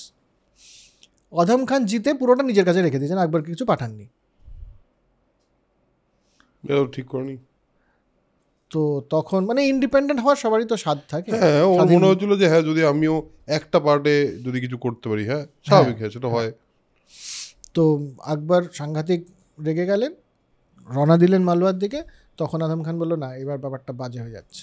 কারণ কি, তখন দেখ প্রচুর মনসবদার, প্রচুর গভর্নর এরকম জায়গা জায়গা ছড়িয়ে আছে, সবাইকে একটা ম্যানেজ করা, সবার এগেনস্টে আক্রমণ করা এবং ওদের স্বাধীন হতে পারবে না এটা এস্টাবলিশ করা, এটা তো ফিজিক্যালি পসিবল নয় তখনকার দিনে। ধর আগ্রা থেকে মালওয়া আসতেই হয়তো 1.5 মাস লাগছে, ততক্ষণে তো অন্য জায়গাগুলো খালি হয়ে যাচ্ছে। কিন্তু আকবর যাচ্ছিলেন আজম খানের দিকে। আজম খান বলছিলেন না, এখানে যখন এবার নজর পড়ে গেছে আমার করলে হবে না, ক্ষমা চাইলেন। যাই প্রথম আজম খানের সাথে আকবরের ঝামেলা হলো। এদিকে মহামানাগা তখন কি বলছে? মহামানাগা এটা একটা হয়ে গেছে, মহামানাগা তাও আকবরেরই সাপোর্টে রয়েছেন। এরপর আটগা খান বলে আরেক ভদ্রলোক, হ্যাঁ আচ্ছা, মহামানাগার সে সময় ওয়াকিল একটা খুব ইম্পর্টেন্ট পোস্ট। ওয়াকিল মানে কি উকিলি? না, ওয়াকিল মানে প্রায় প্রাইম মিনিস্টার টাইপের। আচ্ছা। তো মহামানাগার কাছের একজন মুনিম খান, তাকে সরিয়ে আকবর, এবার আকবর তো ইন্ডিপেন্ডেন্ট হতে চাইছেন, উনি আরেকজন আটগা খানকে ওয়াকিল করলেন। আজম খান বললেন এটা তো আমি মানব না। অন্তঃপুরে মুঘল হারেম বলতে কিন্তু পার্সিয়ান হারেমের সাথে তুলনা করলে পরে একটু ভুল হবে। হারেমে যেমন সেবাদাসী প্রচুর থাকতেন, তেমনি মুঘল অন্তঃপুরকেও হারেম বলা হতো। আচ্ছা, ভেতরে যে হাউস যে পার্টটা, অন্দরমহল যেটা। তো মুঘল অন্দরমহলে আটগা খান রয়েছেন, আকবরও পাশে একটা কোনো ঘরে শুয়ে টুয়ে আছেন আর কি। দিনের বেলায় একদম তরবারি নিয়ে আজম খান অ্যাটাক করলেন আটগা খানের ওপরে। কার উপরে? আটগা খান, যাকে, হ্যাঁ, যেটা একেবারেই অ্যালাউড নয়। অন্দরমহলে তুমি এইভাবে ঢুকতে পারো না, মানে অ্যাটাক তো করতেই পারো না, ওটা তো একদম মানে বেসিক জায়গা, ফ্যামিলির ভেতরে আক্রমণ হচ্ছে। এবং মেরে ফেললেন তাকে। মেরে ফেললো? হ্যাঁ, মেরে ফেলে পালাতে যাবে একটি সেবাদাসী, সে আটকে ফেলে, একটা ঘরে আটকায়। এই কোলাহল শুনে আকবর বেরিয়ে আসেন, বেরিয়ে দেখেন এরকম ব্যাপার। আকবর প্রচণ্ডভাবে মারেন আজম খানকে এবং মেরেই ফেলবেন। আটগা খানকে মেরে ফেলছে। আমার প্রথমত মুঘল অন্তঃপুরে তুমি তলোয়ার নিয়ে আক্রমণ করেছো, তারপরে আমার ওয়াকিলকে তুমি মেরে ফেলেছো, এরকম উগ্রচণ্ডী তুমি একটা মানুষ, আর তোমার কোনো ওবিডিয়েন্স নেই, তুমি আগেও একটা ঝামেলা করেছো। এবার আকবর প্রচুর মেরে টেরে বলে একে মেরে ফেলো। কীভাবে মারবে? এই দেয়াল থেকে উপর থেকে নিচে ফেলে দাও ওকে। তো একবার ফেলে দেওয়া হয়েছে, পুরো মরেনি, বলে আবার উঠিয়ে এনেছে, আবার ফেলো। তো 2-3 বার ফেলার পরে আজম খান মারা গেছেন। এ বাবা! মহামানাগা কোলাহল শুনে এসছেন, কোলাহল শুনে এসছেন, ও জানেই না, পুরো ব্যাপারটা জানেন না। ও তো আকবরের কাছে এলেন, আকবর বলে কি হয়েছে?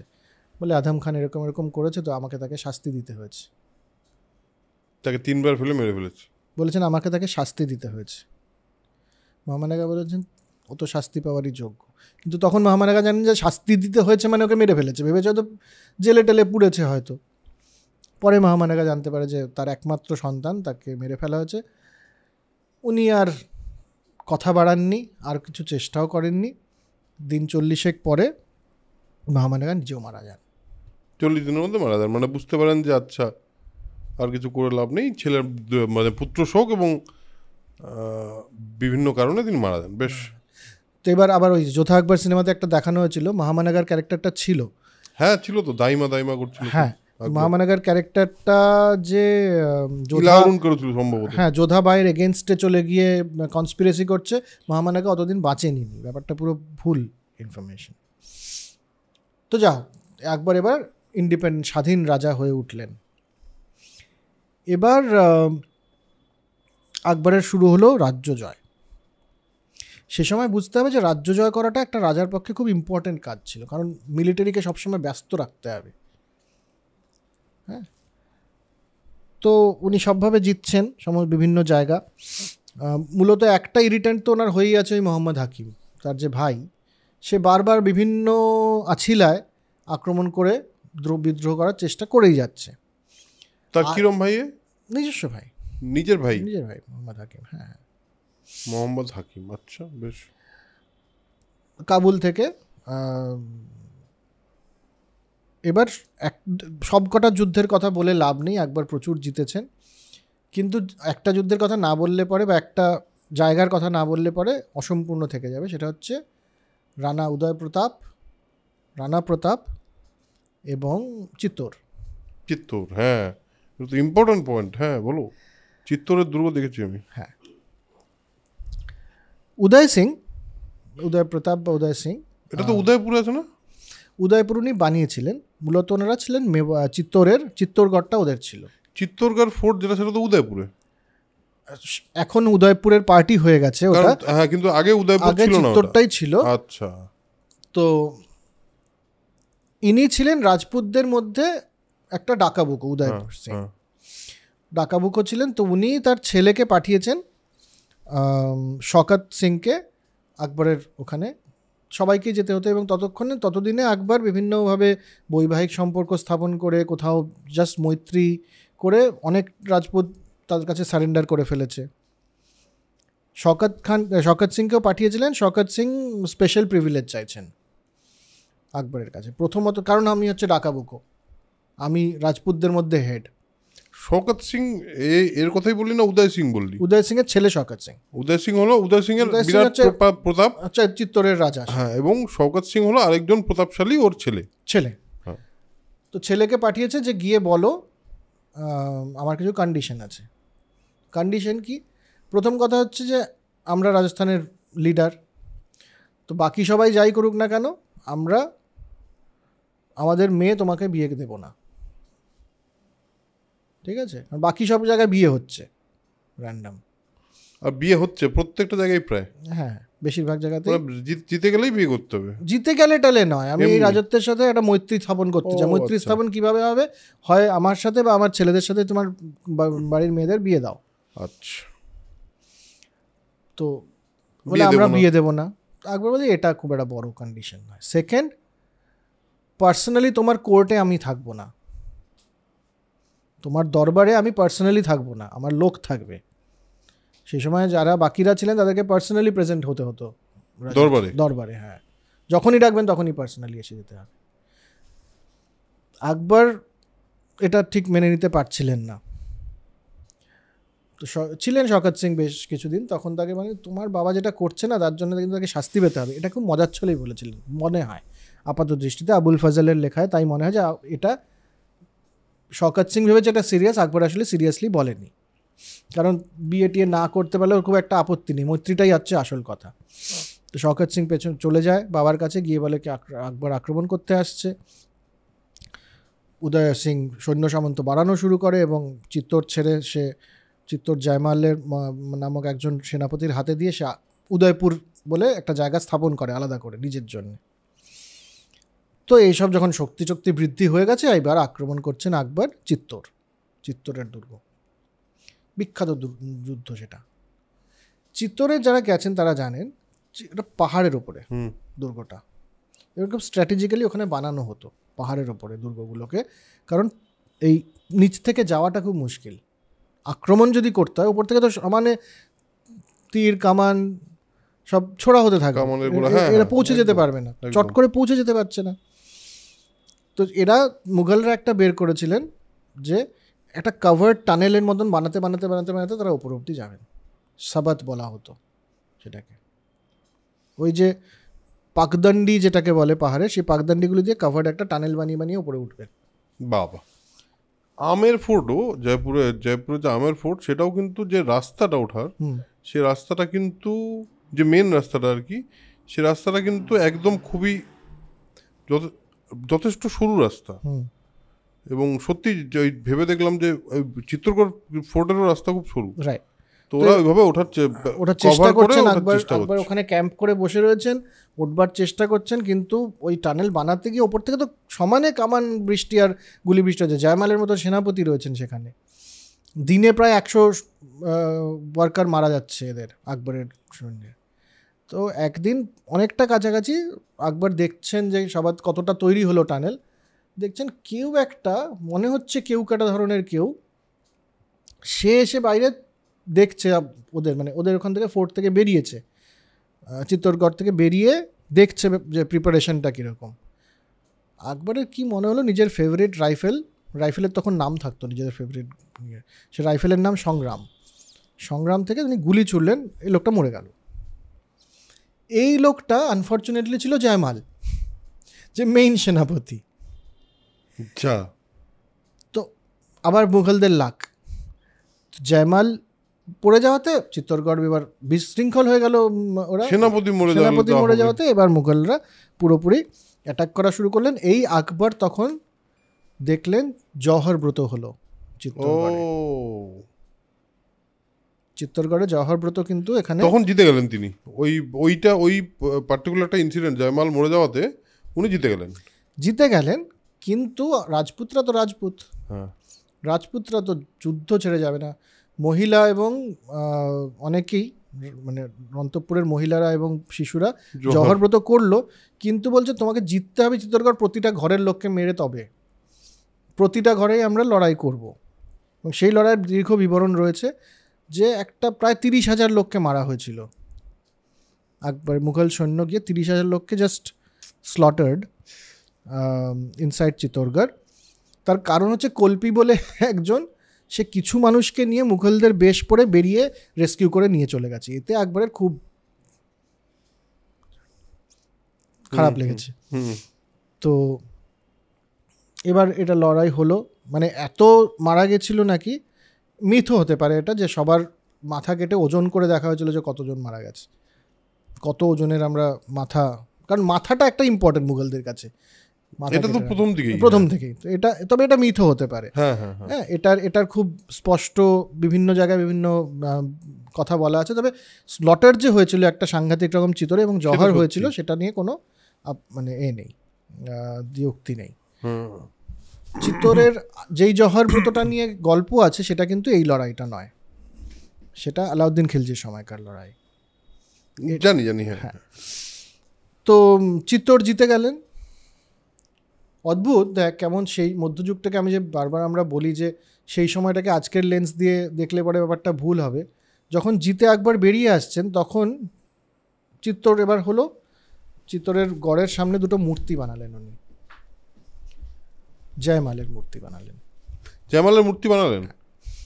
নিজেই সংগ্রাম দিয়ে গুলি করে যাকে মারলেন, জয়মালের মূর্তি বানিয়ে চলে গেলেন, তুমি এবার রক্ষা করো টাইপ। মানে সেই সময় যুদ্ধটা ইজ এ স্পোর্ট টাইপ আমার মনে হয়। যা ওটার মধ্যে বেশি কিছু খুঁজতে গেলে পরে, সেই সময়কার এটাকে আজকের সেন্সিবিলিটিতে দেখতে গেলে পরে ব্যাপারটা কতটা ভুল হবে। তো এবার তার ছেলে, এই শকাত টকাতের পরে ছেলে হচ্ছে রানা প্রতাপও একই। রানা প্রতাপের সাথেও তার ছেলে অমর সিং তাকে পাঠিয়েছিলেন ওখানে। এবার রানা প্রতাপের সাথে যুদ্ধের একটা মূল কারণ, একটা হাতি যদি বলা হয়, এটা খুব একটা অত্যুক্তি হবে না। কারণ যখন অমর সিং গেলেন, রানা প্রতাপের ছেলে, যখন সন্ধি আকবরের সাথে সম্ভব কিনা এটা করতে, আকবর যে জিনিসটাতে মানে ডিল ব্রেকার হয়ে গেল, সেটা হচ্ছে রানা প্রতাপের একটা ফেভারিট হাতি ছিল, যেটা আকবরেরও খুব পছন্দ। সেই হাতির নাম রামপ্রসাদ। বাহ। আকবর বললেন, এই রামপ্রসাদকে আমার চাই। অদ্ভুত। কিন্তু রানা প্রতাপ রামপ্রসাদকে দিতে পারবে না। এটা মোটামুটি ডিল ব্রেকার আর কি। কি বলছেন স্যার? হ্যাঁ। তো আবার মুঘলরা আক্রমণ করলে, এবার ওই উদয়পুর চিত্তর আবার আক্রমণ হলো। তবে এটা কি, এদের সাথে যুদ্ধে রানা প্রতাপকে আকবর হারাতে পারেননি কোনোদিনও। পারেনি না, এটাই তো মহারানা প্রতাপ। একে কোনোদিনও হারাতে পারেনি। চিত্তর উদয়পুর হেরে গেছে রানা প্রতাপ। এরা একটু যখন বিপদে পড়ছে, এরা জঙ্গলে চলে যাচ্ছে, সেখানে আবার প্রস্তুতি নিচ্ছে, আবার পুনরাক্রমণ করছে। আকবরের আমলে এই যুদ্ধটা শেষ হয় না। এটা জাহাঙ্গীরের আমলে রানা প্রতাপের ছেলে অমর সিং, তাদের মধ্যে সন্ধি হয়। মূলত অমর সিং সারেন্ডার করেন জাহাঙ্গীরের কাছে। এতদিন ধরে চলতে থাকে ব্যাপারটা। আকবর আর রানা প্রতাপের যুদ্ধের কোনো মীমাংসা হয়নি। এবার এই যে রানা প্রতাপ এবং আকবর একটা কথা আজকের পরিপ্রেক্ষিতে আমি বলেছিলাম শুরুতে যে আজকের দিনটাকে বোঝা সম্ভব না যদি আকবরকে না বুঝি, এই সময়টাকে না বুঝি। একটা ন্যারেটিভ তৈরি করার চেষ্টা করা হচ্ছে যে রানা প্রতাপ হচ্ছে হিন্দু ধ্বজাধারী, মানে হিন্দু রাষ্ট্র বানাতে চাইছিলেন এবং আকবর মুসলিম রাষ্ট্র বানাতে চাইছিলেন।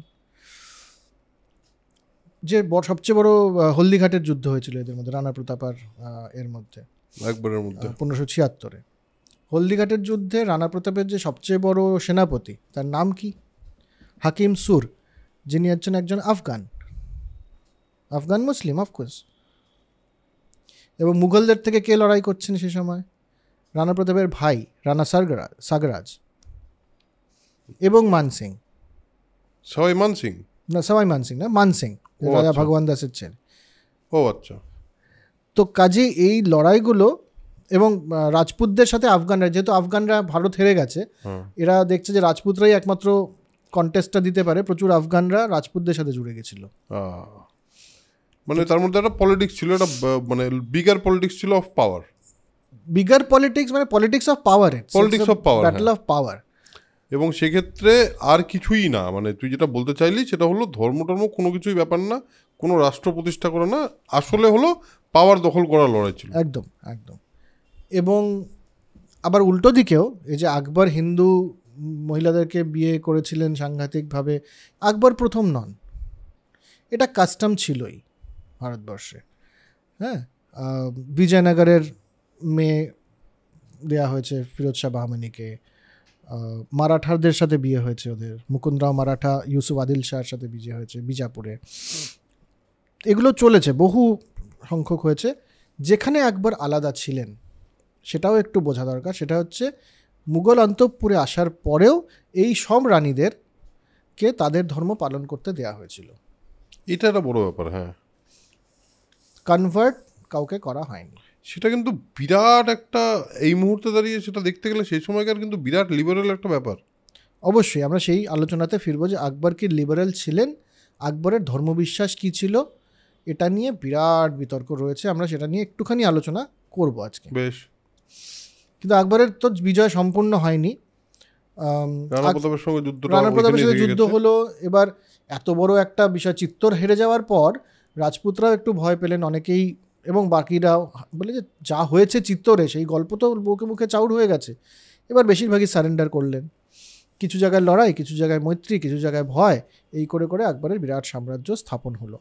এবং রাজপুতরাও দেখলেন একটা লাভ হচ্ছে আমাদের, রাজপুতরা মুঘল দরবারে খুব ইম্পর্টেন্ট পজিশন পাচ্ছেন, কারণ আকবর এটা বুঝে গেছিলেন যে ভারতবর্ষে বীর যদি একটা জাত হয় তাহলে এটা রাজপুত, এটা স্বীকারও করে নিয়েছিলেন।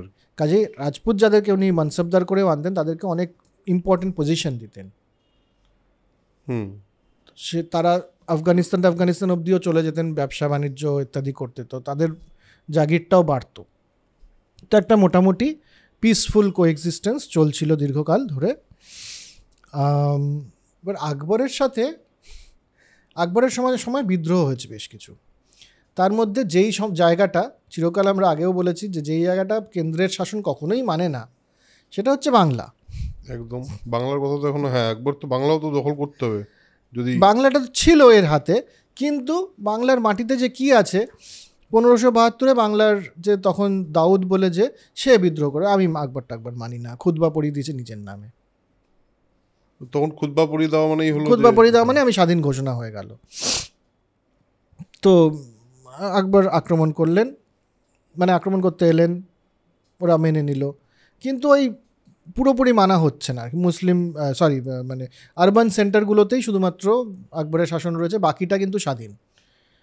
বাংলা বশ্যতা স্বীকার করার খুব একটা পক্ষপাতী নয়।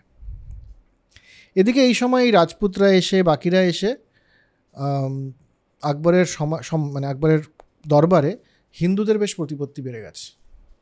শিয়াদের প্রতিপত্তি ছিলই বাইরাম খানের সময়, হিন্দুদের প্রতিপত্তি বেড়ে গেছে।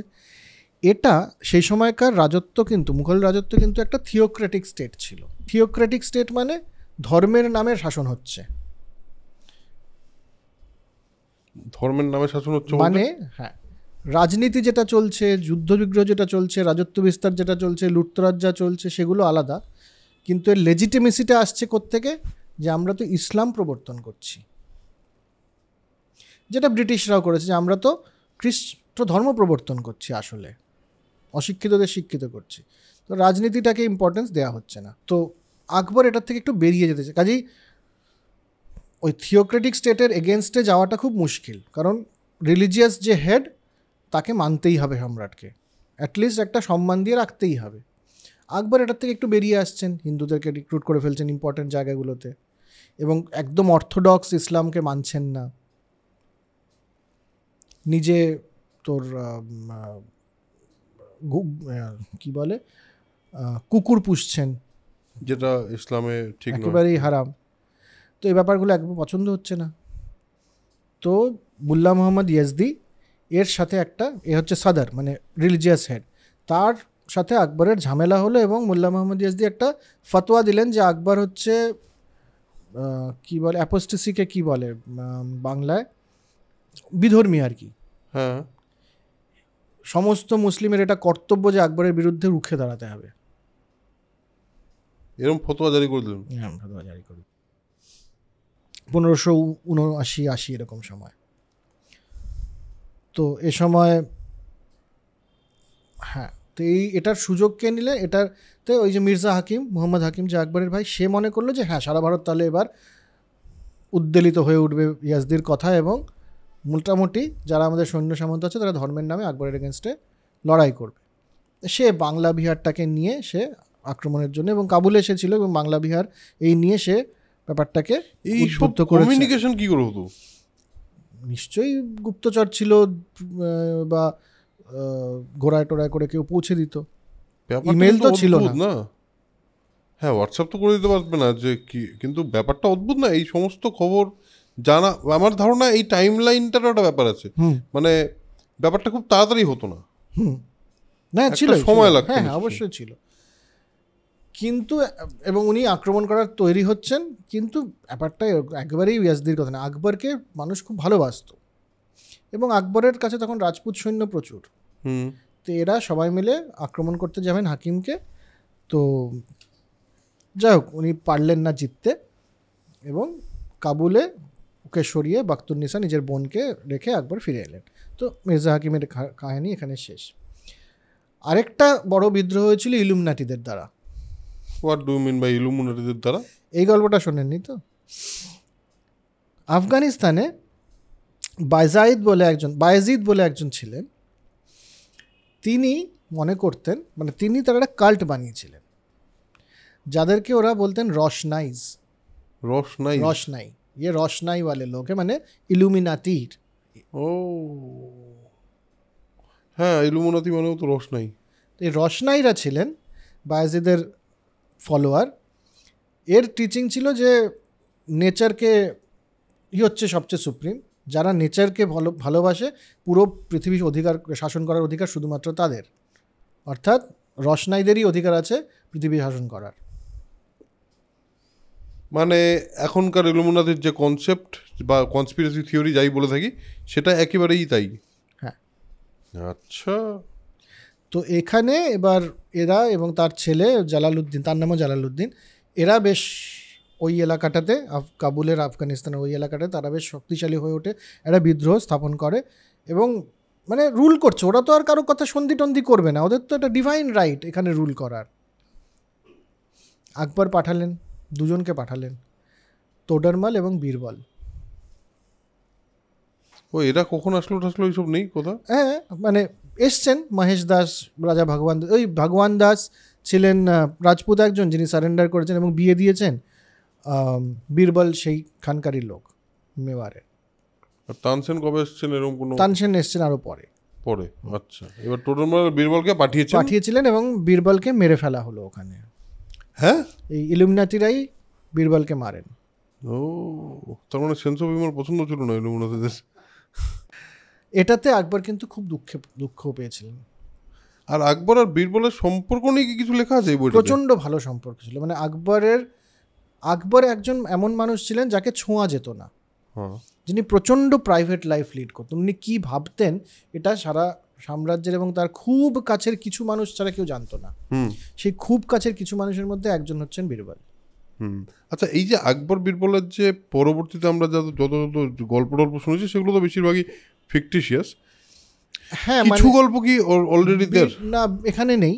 বীরবলের সম্বন্ধে লেখা আছে যে তিনি একজন পোয়েট ছিলেন, সাহিত্যিক ছিলেন, এবং খুব ভালো পরামর্শদাতা ছিলেন আকবরের, এবং খুব ভালো বন্ধু ছিলেন। কিন্তু তার বাকি সাহিত্যকর্ম কিছুই আর টিকে থাকেনি। আচ্ছা, থাকেনি না, শুধুমাত্র এই গল্পগুলো থেকে গেছে। তার কতটা সত্যি কতটা মিথ আমরা এখন আর জানি না, বা পরবর্তীতে কেউ হয়তো নিজেই লিখেছে ওই গল্পগুলো on the basis of the idea. হ্যাঁ, কিন্তু আকবর বীরবলের মধ্যে যে একটা খুব ভালো সম্পর্ক ছিল এটা নিয়ে কোনো রকম সন্দেহ নেই।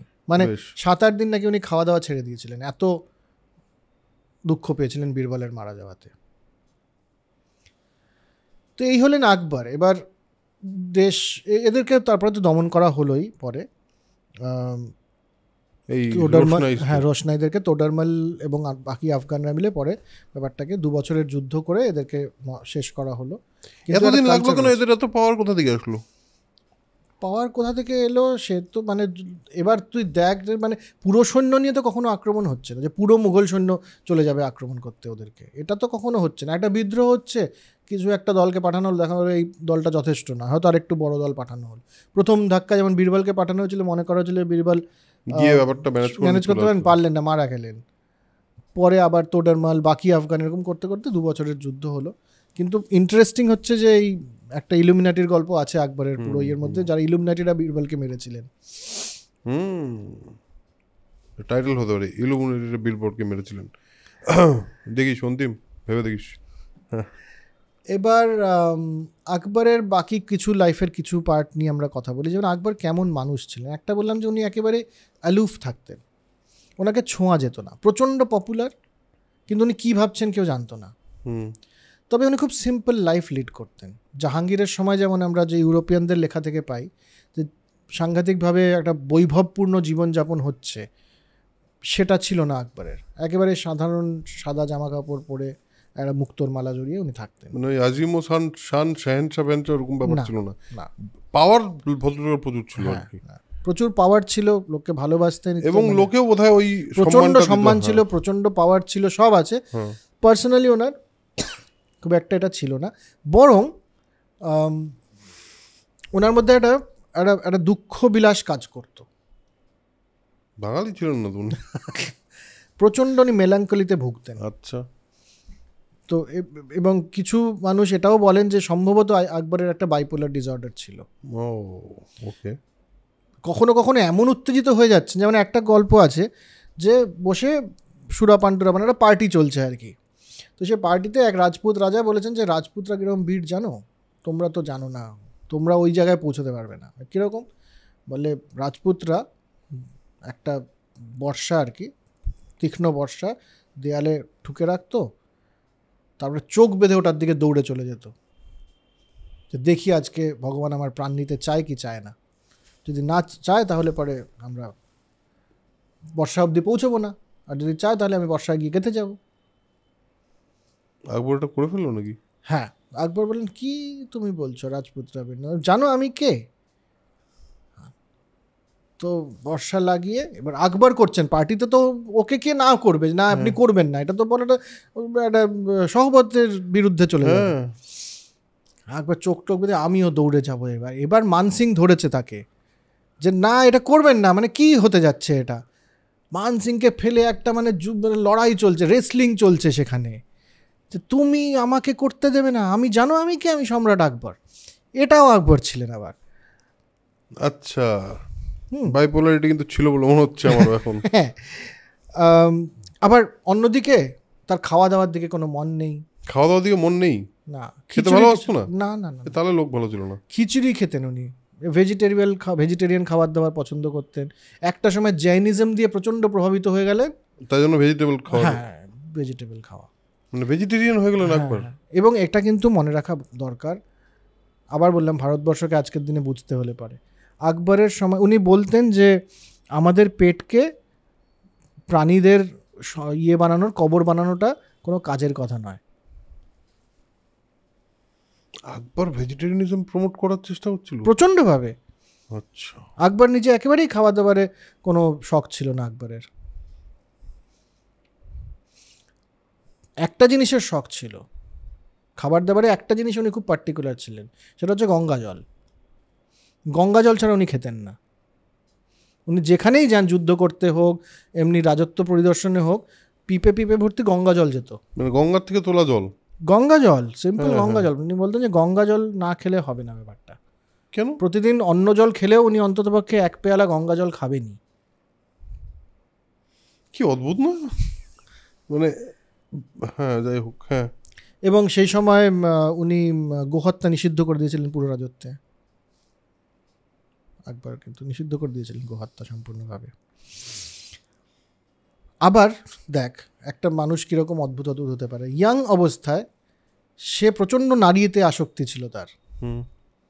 তার সম্ভবত 7 জন তার পত্নী ছিলেন এবং 300 সেবাদাসী ছিল, মানে কনকিউবাইন্স, সেবাদাসী বলতে মানে ছিল। এবং আমির ওমরারা ভয় পেত যদি আকবর তাদের বাড়িতে আসতেন, যে যদি ওনার পছন্দ হয়ে যায় আমার মেয়ে বা স্ত্রীকে, না তো বলতে পারবো না, না করা যাবে না। এবং এটা পছন্দ নাকি প্রায়ই হতো। এইসব রাজাদের কিন্তু তখন হতো এইসব। হ্যাঁ, প্রচণ্ড ইয়াং বয়সে প্রচণ্ডভাবে এক নারীতে আসক্তি তার ছিল। শেষ বয়সের দিকে তার এটা চলে যায়। সঙ্গীত যেমন আমরা জানি তার একটা প্যাশন, লাইফ লং প্যাশন ছিল ওই সঙ্গীতে। তা নাহলে সে তানসেনকে কেনই বা পেট্রোনাইজ করবে? হ্যাঁ, এবার এই যে আকবরের যে নবরত্নের কেসটা, সেটা নিয়ে কি কিছু আলাদা করে? নবরত্ন তো বেসিক্যালি এই তোর 9 জন আর্টিস্ট, কবি ইত্যাদি। কিন্তু ইন্টারেস্টিং হচ্ছে আরেকটা, সেটা হচ্ছে আকবরের 40 জন। 40 জন? হ্যাঁ, আকবর 40। এটা নিয়ে বেশ ওই ইলুমিনাটির মতোই একটা গ্রুপ বলে মনে করা হয়। সেটাতে কি হয় মানে সেখানে ওটা একটা সিক্রেট সোসাইটি টাইপের? আকবর একটা সময়ের পরে যখন রাজত্ব জেতা শেষ, আকবরের মধ্যে একটা ধর্ম জিজ্ঞাসা তৈরি হলো। মানে ধর্মকে কোয়েশ্চেন করা? ধর্ম জিজ্ঞাসা, ধর্মটা কি আসলে। আচ্ছা। এবার উনি একটা বানালেন ফতেপুর সিক্রি, যেটা ওনার ক্যাপিটাল। ফতেপুর সিক্রির যা দেওয়ানে খাস, সেটা মনে করা হয় যে অ্যাকচুয়ালি দেওয়ানে খাস নয়, ওটা হচ্ছে ইবাদতখানা নাম ছিল। ইবাদতখানায় উনি বিভিন্ন ধর্মগুরুকে ডেকে আনতেন ফর ডিসকাশন অ্যাবাউট ধর্ম। সুফিরাও আসছে। মানে উনি বুঝতে চাইছিলেন যে এনাদের বক্তব্যটা কি, এবং সেখান থেকে কনক্লুশন বের করতে পারি। সুফিরা আসছে, অন্য অর্থোডক্স মুসলিমরা আসছেন, এরকম হচ্ছে। একটা সময় হয়ে গেল যখন উনি মনে হলো ওনার যে না, শুধু সুফি নয়, শুধু মুসলিমরা নয়, এখানে আমার অন্য ধর্মের লোককেও দরকার। তো ইবাদতখানাটা একটা সমস্ত ধর্মের যারা মানুষ, তাদের সবার একটা ডিসকাশন প্লেস হয়ে দাঁড়ালো। মানে আকবরের কম্পিটিটিভ রিলিজিয়ন স্টাডি করার জায়গা দাঁড়ালো। সে সমস্তভাবে দেখতে চাইছে যে হোয়াট ইজ দ্য ট্রুথ। সেখানে চিদ্রুপ বলে হিন্দু একজন, সেও আসছে, চারবাকরা আসছে, সেখানে জৈন সন্ন্যাসীরা আসছে, বুদ্ধিস্ট শামানরা আসছে, খ্রিশ্চানরা ঢুকে গেছে তখন ভারতবর্ষে, জেসুইট মিশনারিরাও যাচ্ছে, মুসলিমরাও যাচ্ছে, সুফিরাও যাচ্ছে।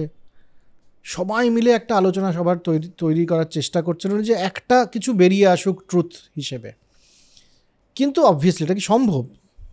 না, সম্ভব তো নয়। সবাই নিজের কথাটা শুধু বলে যায়, এবং সবাই নিজেকে সত্যি প্রমাণ করার চেষ্টা করে। পার্সিরা তখন ঢুকে গেছে ভারতবর্ষে, তো অগ্নি উপাসক যারা পার্সি, তাদের কথাও শুনছেন উনি।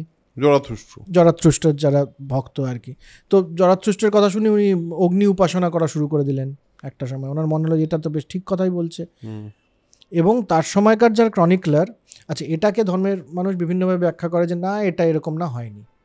মজাটা হচ্ছে সে সময় এই যে আকবর অ্যান্টি থিওক্রেটিক হয়ে যাচ্ছেন, এটা তো খুব মানে এটাকে তো খুব ভালোভাবে দেখা হচ্ছে না। মানে ওই পার্টিকুলার ধর্মের গুরুরা তো, মানে মুসলিম গুরুরা তো সেটা ভালোভাবে দেখছে না, সেই সময়কার ক্রনিকলাররাও দেখছে না সেই জিনিসটাকে। আবুল ফজল আকবর নামা, যার লেখা, খুব কাছের মানুষ আকবরের, সে যেমন আকবরের এগুলোকে সাপোর্ট করেই লিখেছে, তেমনি বাদায়ুনি বলে একজন ছিলেন। বাদায়ুনি কিন্তু সিক্রেটলি জার্নাল লিখছেন, ওনার অফিসিয়াল আত্মজীবনী নয়, পরে উনি আকবরের ব্যাপারে লিখেছেন। সেখানে উনি প্রচণ্ডভাবে বলছেন যে এ তো ধর্মের পথ থেকে ভ্রষ্ট হয়ে যাচ্ছে, হ্যাঁ, এ তো কাফিরদের কথা শুনছে, ঠিক, নন মুসলিমদের কথা শুনছে। নন মুসলিম মানে শুধু হিন্দু নয়, খ্রিস্টানদের কথা শুনছে, যে কোনো অন্য ধর্মের লোক। এবং তার রাইট, মানে যে খ্রিস্টানদের কথা শুনছেন, খ্রিস্টানদেরকে দিয়ে দিচ্ছেন যে হ্যাঁ চার্চ বানাও তোমরা, এখানে চার্চ বানানোর পারমিশন দিচ্ছেন। মন্দির বানানোর পারমিশন তো আছে। তখন অলরেডি মানে এটা কোন সাল? 1580 পরে। 1580 পরে, হ্যাঁ ঠিক আছে। ইবাদতখানা এসব যখন চলছে, এসব করতে করতে আকবর মোটামুটি একটা জিনিসে পৌঁছলেন, বুঝলেন যে ধর্মের আমি কোথাও পৌঁছচ্ছি না ডিসকাশন করে, কিন্তু উনি একটা জিনিস চালু করলেন, সেটা হচ্ছে দিন-ই ইলাহি। দিন-ই ইলাহির নাম শুনেছি। দিন-ই ইলাহি কি একটা ধর্ম? না, বোধহয় ধর্ম তো নয়। মানে আমাদের স্কুলের ইতিহাস বইতে দিন-ই ইলাহিকে ধর্ম বলে প্রচার করা হয়। দিন-ই ইলাহি ধর্ম নয়। দিন-ই ইলাহি ছিল আকবরের রুলস, যে যারা শাসন করবে তাদের বিশ্বাস কীরকম হওয়া উচিত, তাদের বিহেভিয়ার কীরকম হওয়া উচিত, and that's a very secular doctrine.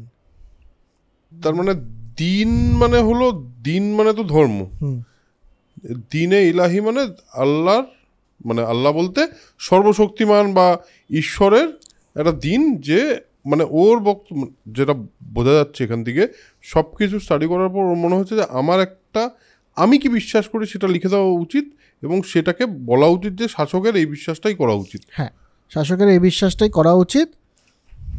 এবার সেখানে যেমন তোর আমি বলছি যে দিন-ই ইলাহির কোনো ভগবান ছিল না, কোনো প্রেয়ার ছিল না, কোনো রিচুয়ালস ছিল না, কিন্তু ওরা বলছে যে শাসন করবে তার অ্যানিম্যাল ওয়েলফেয়ারে নজর দেওয়া উচিত, তার বিধবা বিবাহ প্রবর্তন করা উচিত, শিশু বিবাহ বা নাবালিকাদের বিবাহ বন্ধ করানো উচিত। এগুলো হচ্ছে মানে এগুলো হচ্ছিল দিন-ই ইলাহির টেনেটস। মানে যেটাকে বলা যায় যে ভালো রাজা হতে গেলে তোমাকে এই জিনিসগুলো করা উচিত, সমাজ সংস্কারের কাজ। হ্যাঁ, এবং শুধু তাই নয়, এটাতে পুরোপুরি এটা বললে পরে একটুখানি আকবরকে বেশি ক্রেডিট দেওয়া হয়ে যায়। উনি যখন একবার খুতবা পড়িয়েছেন যে আল্লাহু আকবর বলে, এটার দুরকম ব্যাখ্যা হয়েছিল। আল্লাহু আকবর মানে তো একটা হচ্ছে God is great, God is Akbar এটাও কিন্তু একটা হয়েছিল, যে তখন অনেকে বলেছিলেন যে আল্লাহু আকবরটা ও যে বললো তার মানে ও বলতে চাইলে হচ্ছে গড ইজ আকবর, আমি আকবর মানে আমি আল্লাহ। তো সেই সময় দিন-ই ইলাহির এটাই ছিল যে শাসনে আছে he is the supreme powerful, and everyone else, সবাইকে তার ডক্ট্রিন ফলো করতে হবে। এটা একটুখানি স্বৈরাচারী মুভ। সেই সময়কে আর কোনো, তো সেই সময় তো ডেমোক্রেসির কনসেপ্টই নেই। ঠিক ঠিক, হ্যাঁ। কিন্তু এই হচ্ছে তাদের কোড। যেমন ধর কারোকে ফোর্সড কনভার্সন করানো যাবে না, এটা ছিল। হ্যাঁ, তারপর কোনো রকম ধর্ম পালনের ক্ষেত্রে কোনো রকম বিধিনিষেধ করানো যাবে না, এইগুলো সমস্ত ছিল। এবং আকবর প্রচণ্ড পপুলার তো ছিলেন। যেমন ধর একটা হিন্দু ব্রাহ্মণ সেক্ট ছিল যাদেরকে দর্শনীয়া বলা হতো। দর্শনীয়ারা ভোরবেলায় আকবরের কেল্লায় দাঁড়িয়ে মুখ দেখানো না অবধি দর্শনীয়ারা মুখে অন্ন তুলতেন না। তো আকবর এরকম পপুলার রাজা ছিলেন। তো এই যে এবার দিন-ই ইলাহি যে সবাইকে নিতেই হবে তার কোনো মানে নেই। মাস্কে তো একেবারেই নয়। দিন-ই ইলাহিটা স্পেসিফিক্যালি ফর দরবারের লোকজনদের জন্য ছিল, এবং সেখানে 40 জন এর কোর গ্রুপে ছিলেন। এই হচ্ছে আকবরস 40। আকবরস 40-কে বলা হয় যে এরা আকবরস 40 40 জন। আচ্ছা, বেশ। এরাই হচ্ছে আকবরের কোর গ্রুপ, এবং মনে করা হয় যে প্রচুর সিক্রেট রিচুয়ালস এদের মধ্যে ছিল। এটা একটা সিক্রেট সোসাইটি বলে মনে করা হতো কিন্তু এদেরকে। পরে বহু নাটক নভেল লেখা হয়েছে এদেরকে নিয়ে। বেশ। তবে ওই যে বললাম, Akbar was not typically an orthodox Muslim, but he was not anti Muslims. কিন্তু যেমন জোরাথ্রিস্টানদের সান ওয়ার্শিপ, সূর্য পুজো এর প্রচণ্ড পছন্দের একটা বিষয় হয়ে দাঁড়িয়েছিল। জৈনদের থেকে শুনে ভেজিটেরিয়ান হয়ে গেছিলেন প্রায়। বুঝেছি, মানে ওরা এরকম ছিল না যে কোনো ব্লকেজ, অন্য ধর্মের কোনো কিছু ভালো হলে আমি তাদের নিতেই পারি। হ্যাঁ হ্যাঁ, উনি চেষ্টা করছিলেন একটা সিনক্রেটিক ধর্ম পালন করা। কিন্তু এই করতে করতে আকবরের হয়ে যাচ্ছিল বয়স। আকবরের বয়স হয়ে যাওয়ার থেকে বড় প্রবলেম হচ্ছে আকবরের যারা ছেলে পিলে তাদের বয়স হয়ে যাচ্ছে। আকবরের ছেলে পেলে বলতে এখানেই তো আকবরের 3 জন ছেলে। প্রথম ছেলে তো হচ্ছে সেলিম, যাকে নাম ওই সেলিম। এবার সেলিম নাম কেন, সলিমউদ্দিন চিশতি তার কাছে মানত করেছিলেন আর কি, যে আমার ছেলে হচ্ছে না সেটা নিয়ে। তারপরে সেলিম জন্মগ্রহণ করে। তারপরে ধরো আর দুটো ছেলে হয়, মুরাদ এবং দানিয়েল বলে। মুরাদ এবং দানিয়েল দুজনেই সুরাসক্ত, প্রচণ্ড নারী আসক্ত। এটা হয়ে দুজনেই মারা যায় বেসিক্যালি।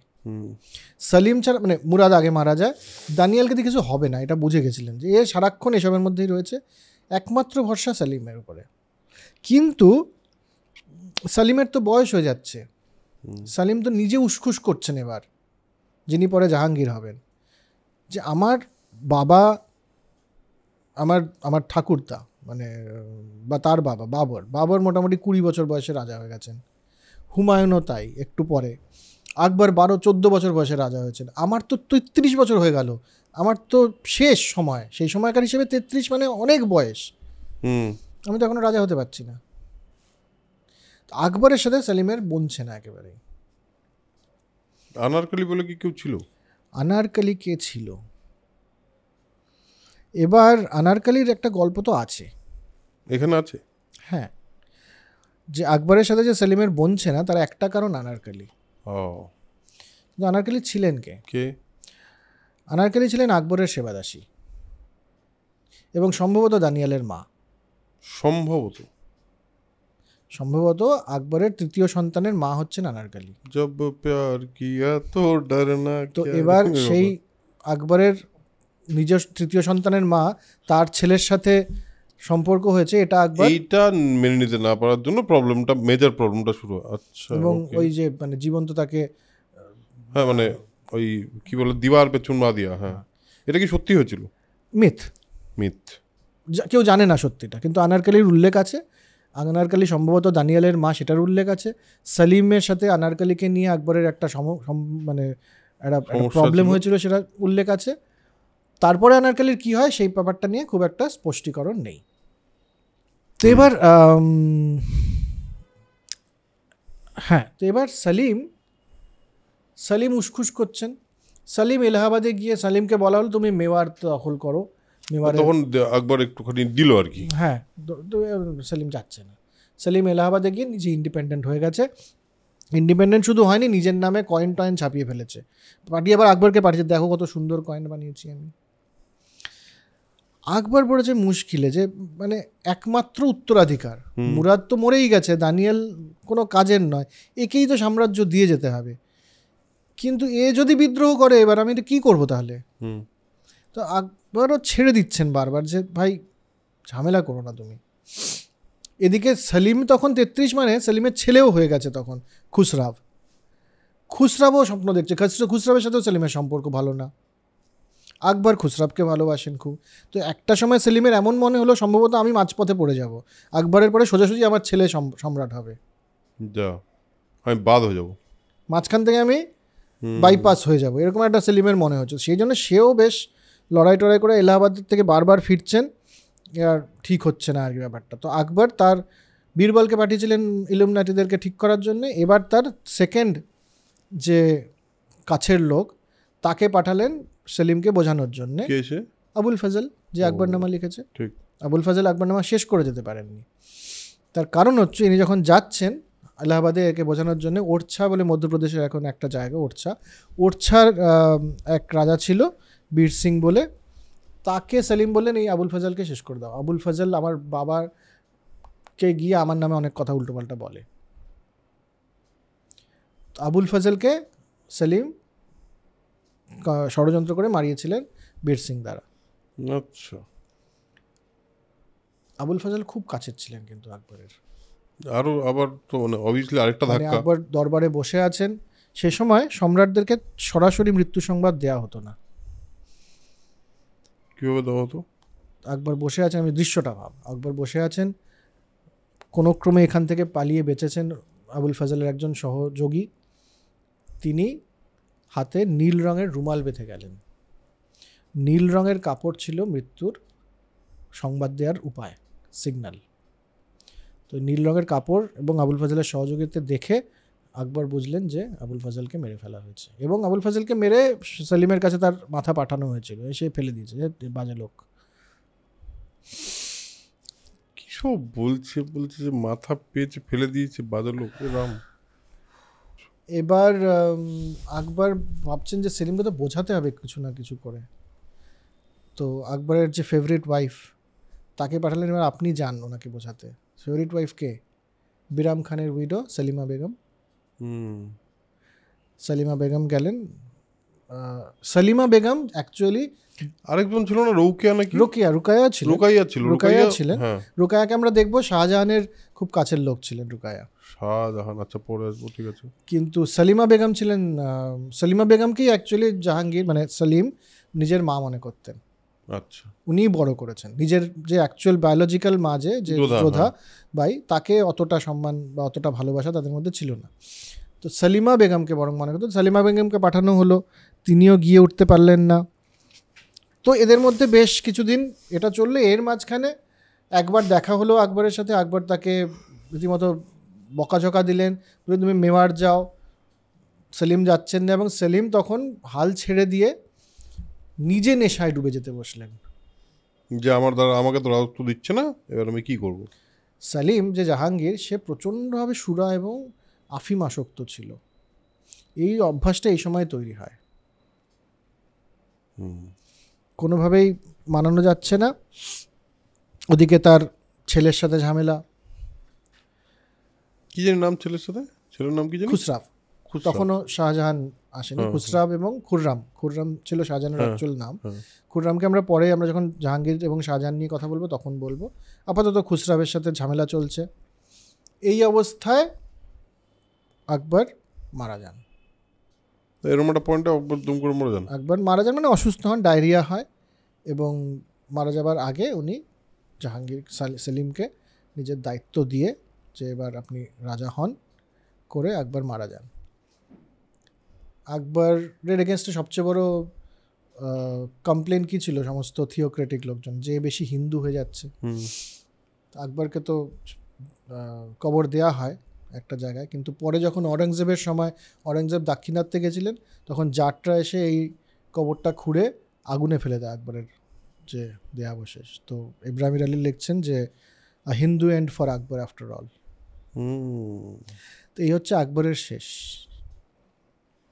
ইন্টারেস্টিং গল্প মারি।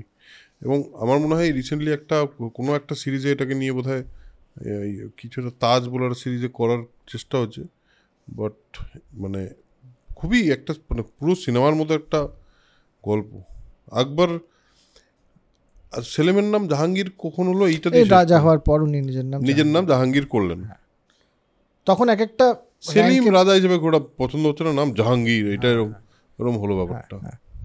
জাহাঙ্গীর মানে সিজার অফ দ্য ওয়ার্ল্ড।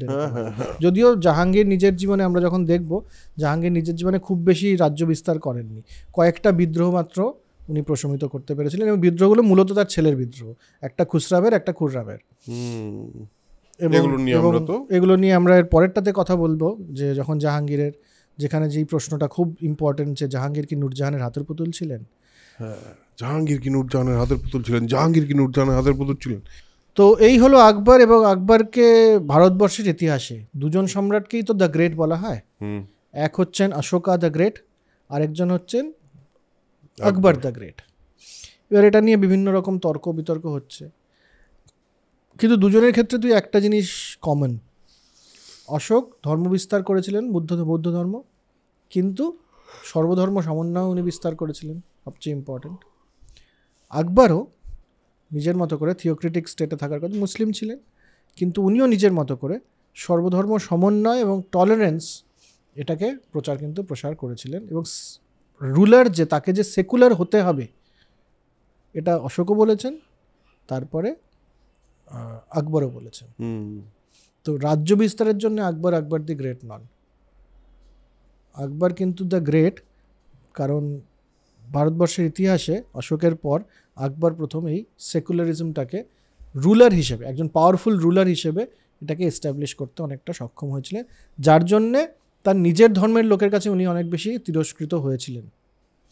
আমরা এরপরে দেখব যে জাহাঙ্গীরের সময় থেকে, কারণ সেলিম যে উঠে আসছেন এবং তার বাবার সাথে যে বিদ্রোহ করছেন, সেখানে তিনি শক্তিটা সঞ্চয় করছেন ওই লোকগুলোর কাছ থেকেই যারা আকবরের বিরুদ্ধে চলে গেছে, কারণ আকবর পুরোপুরি অর্থোডক্স ইসলামকে ফলো করছেন না।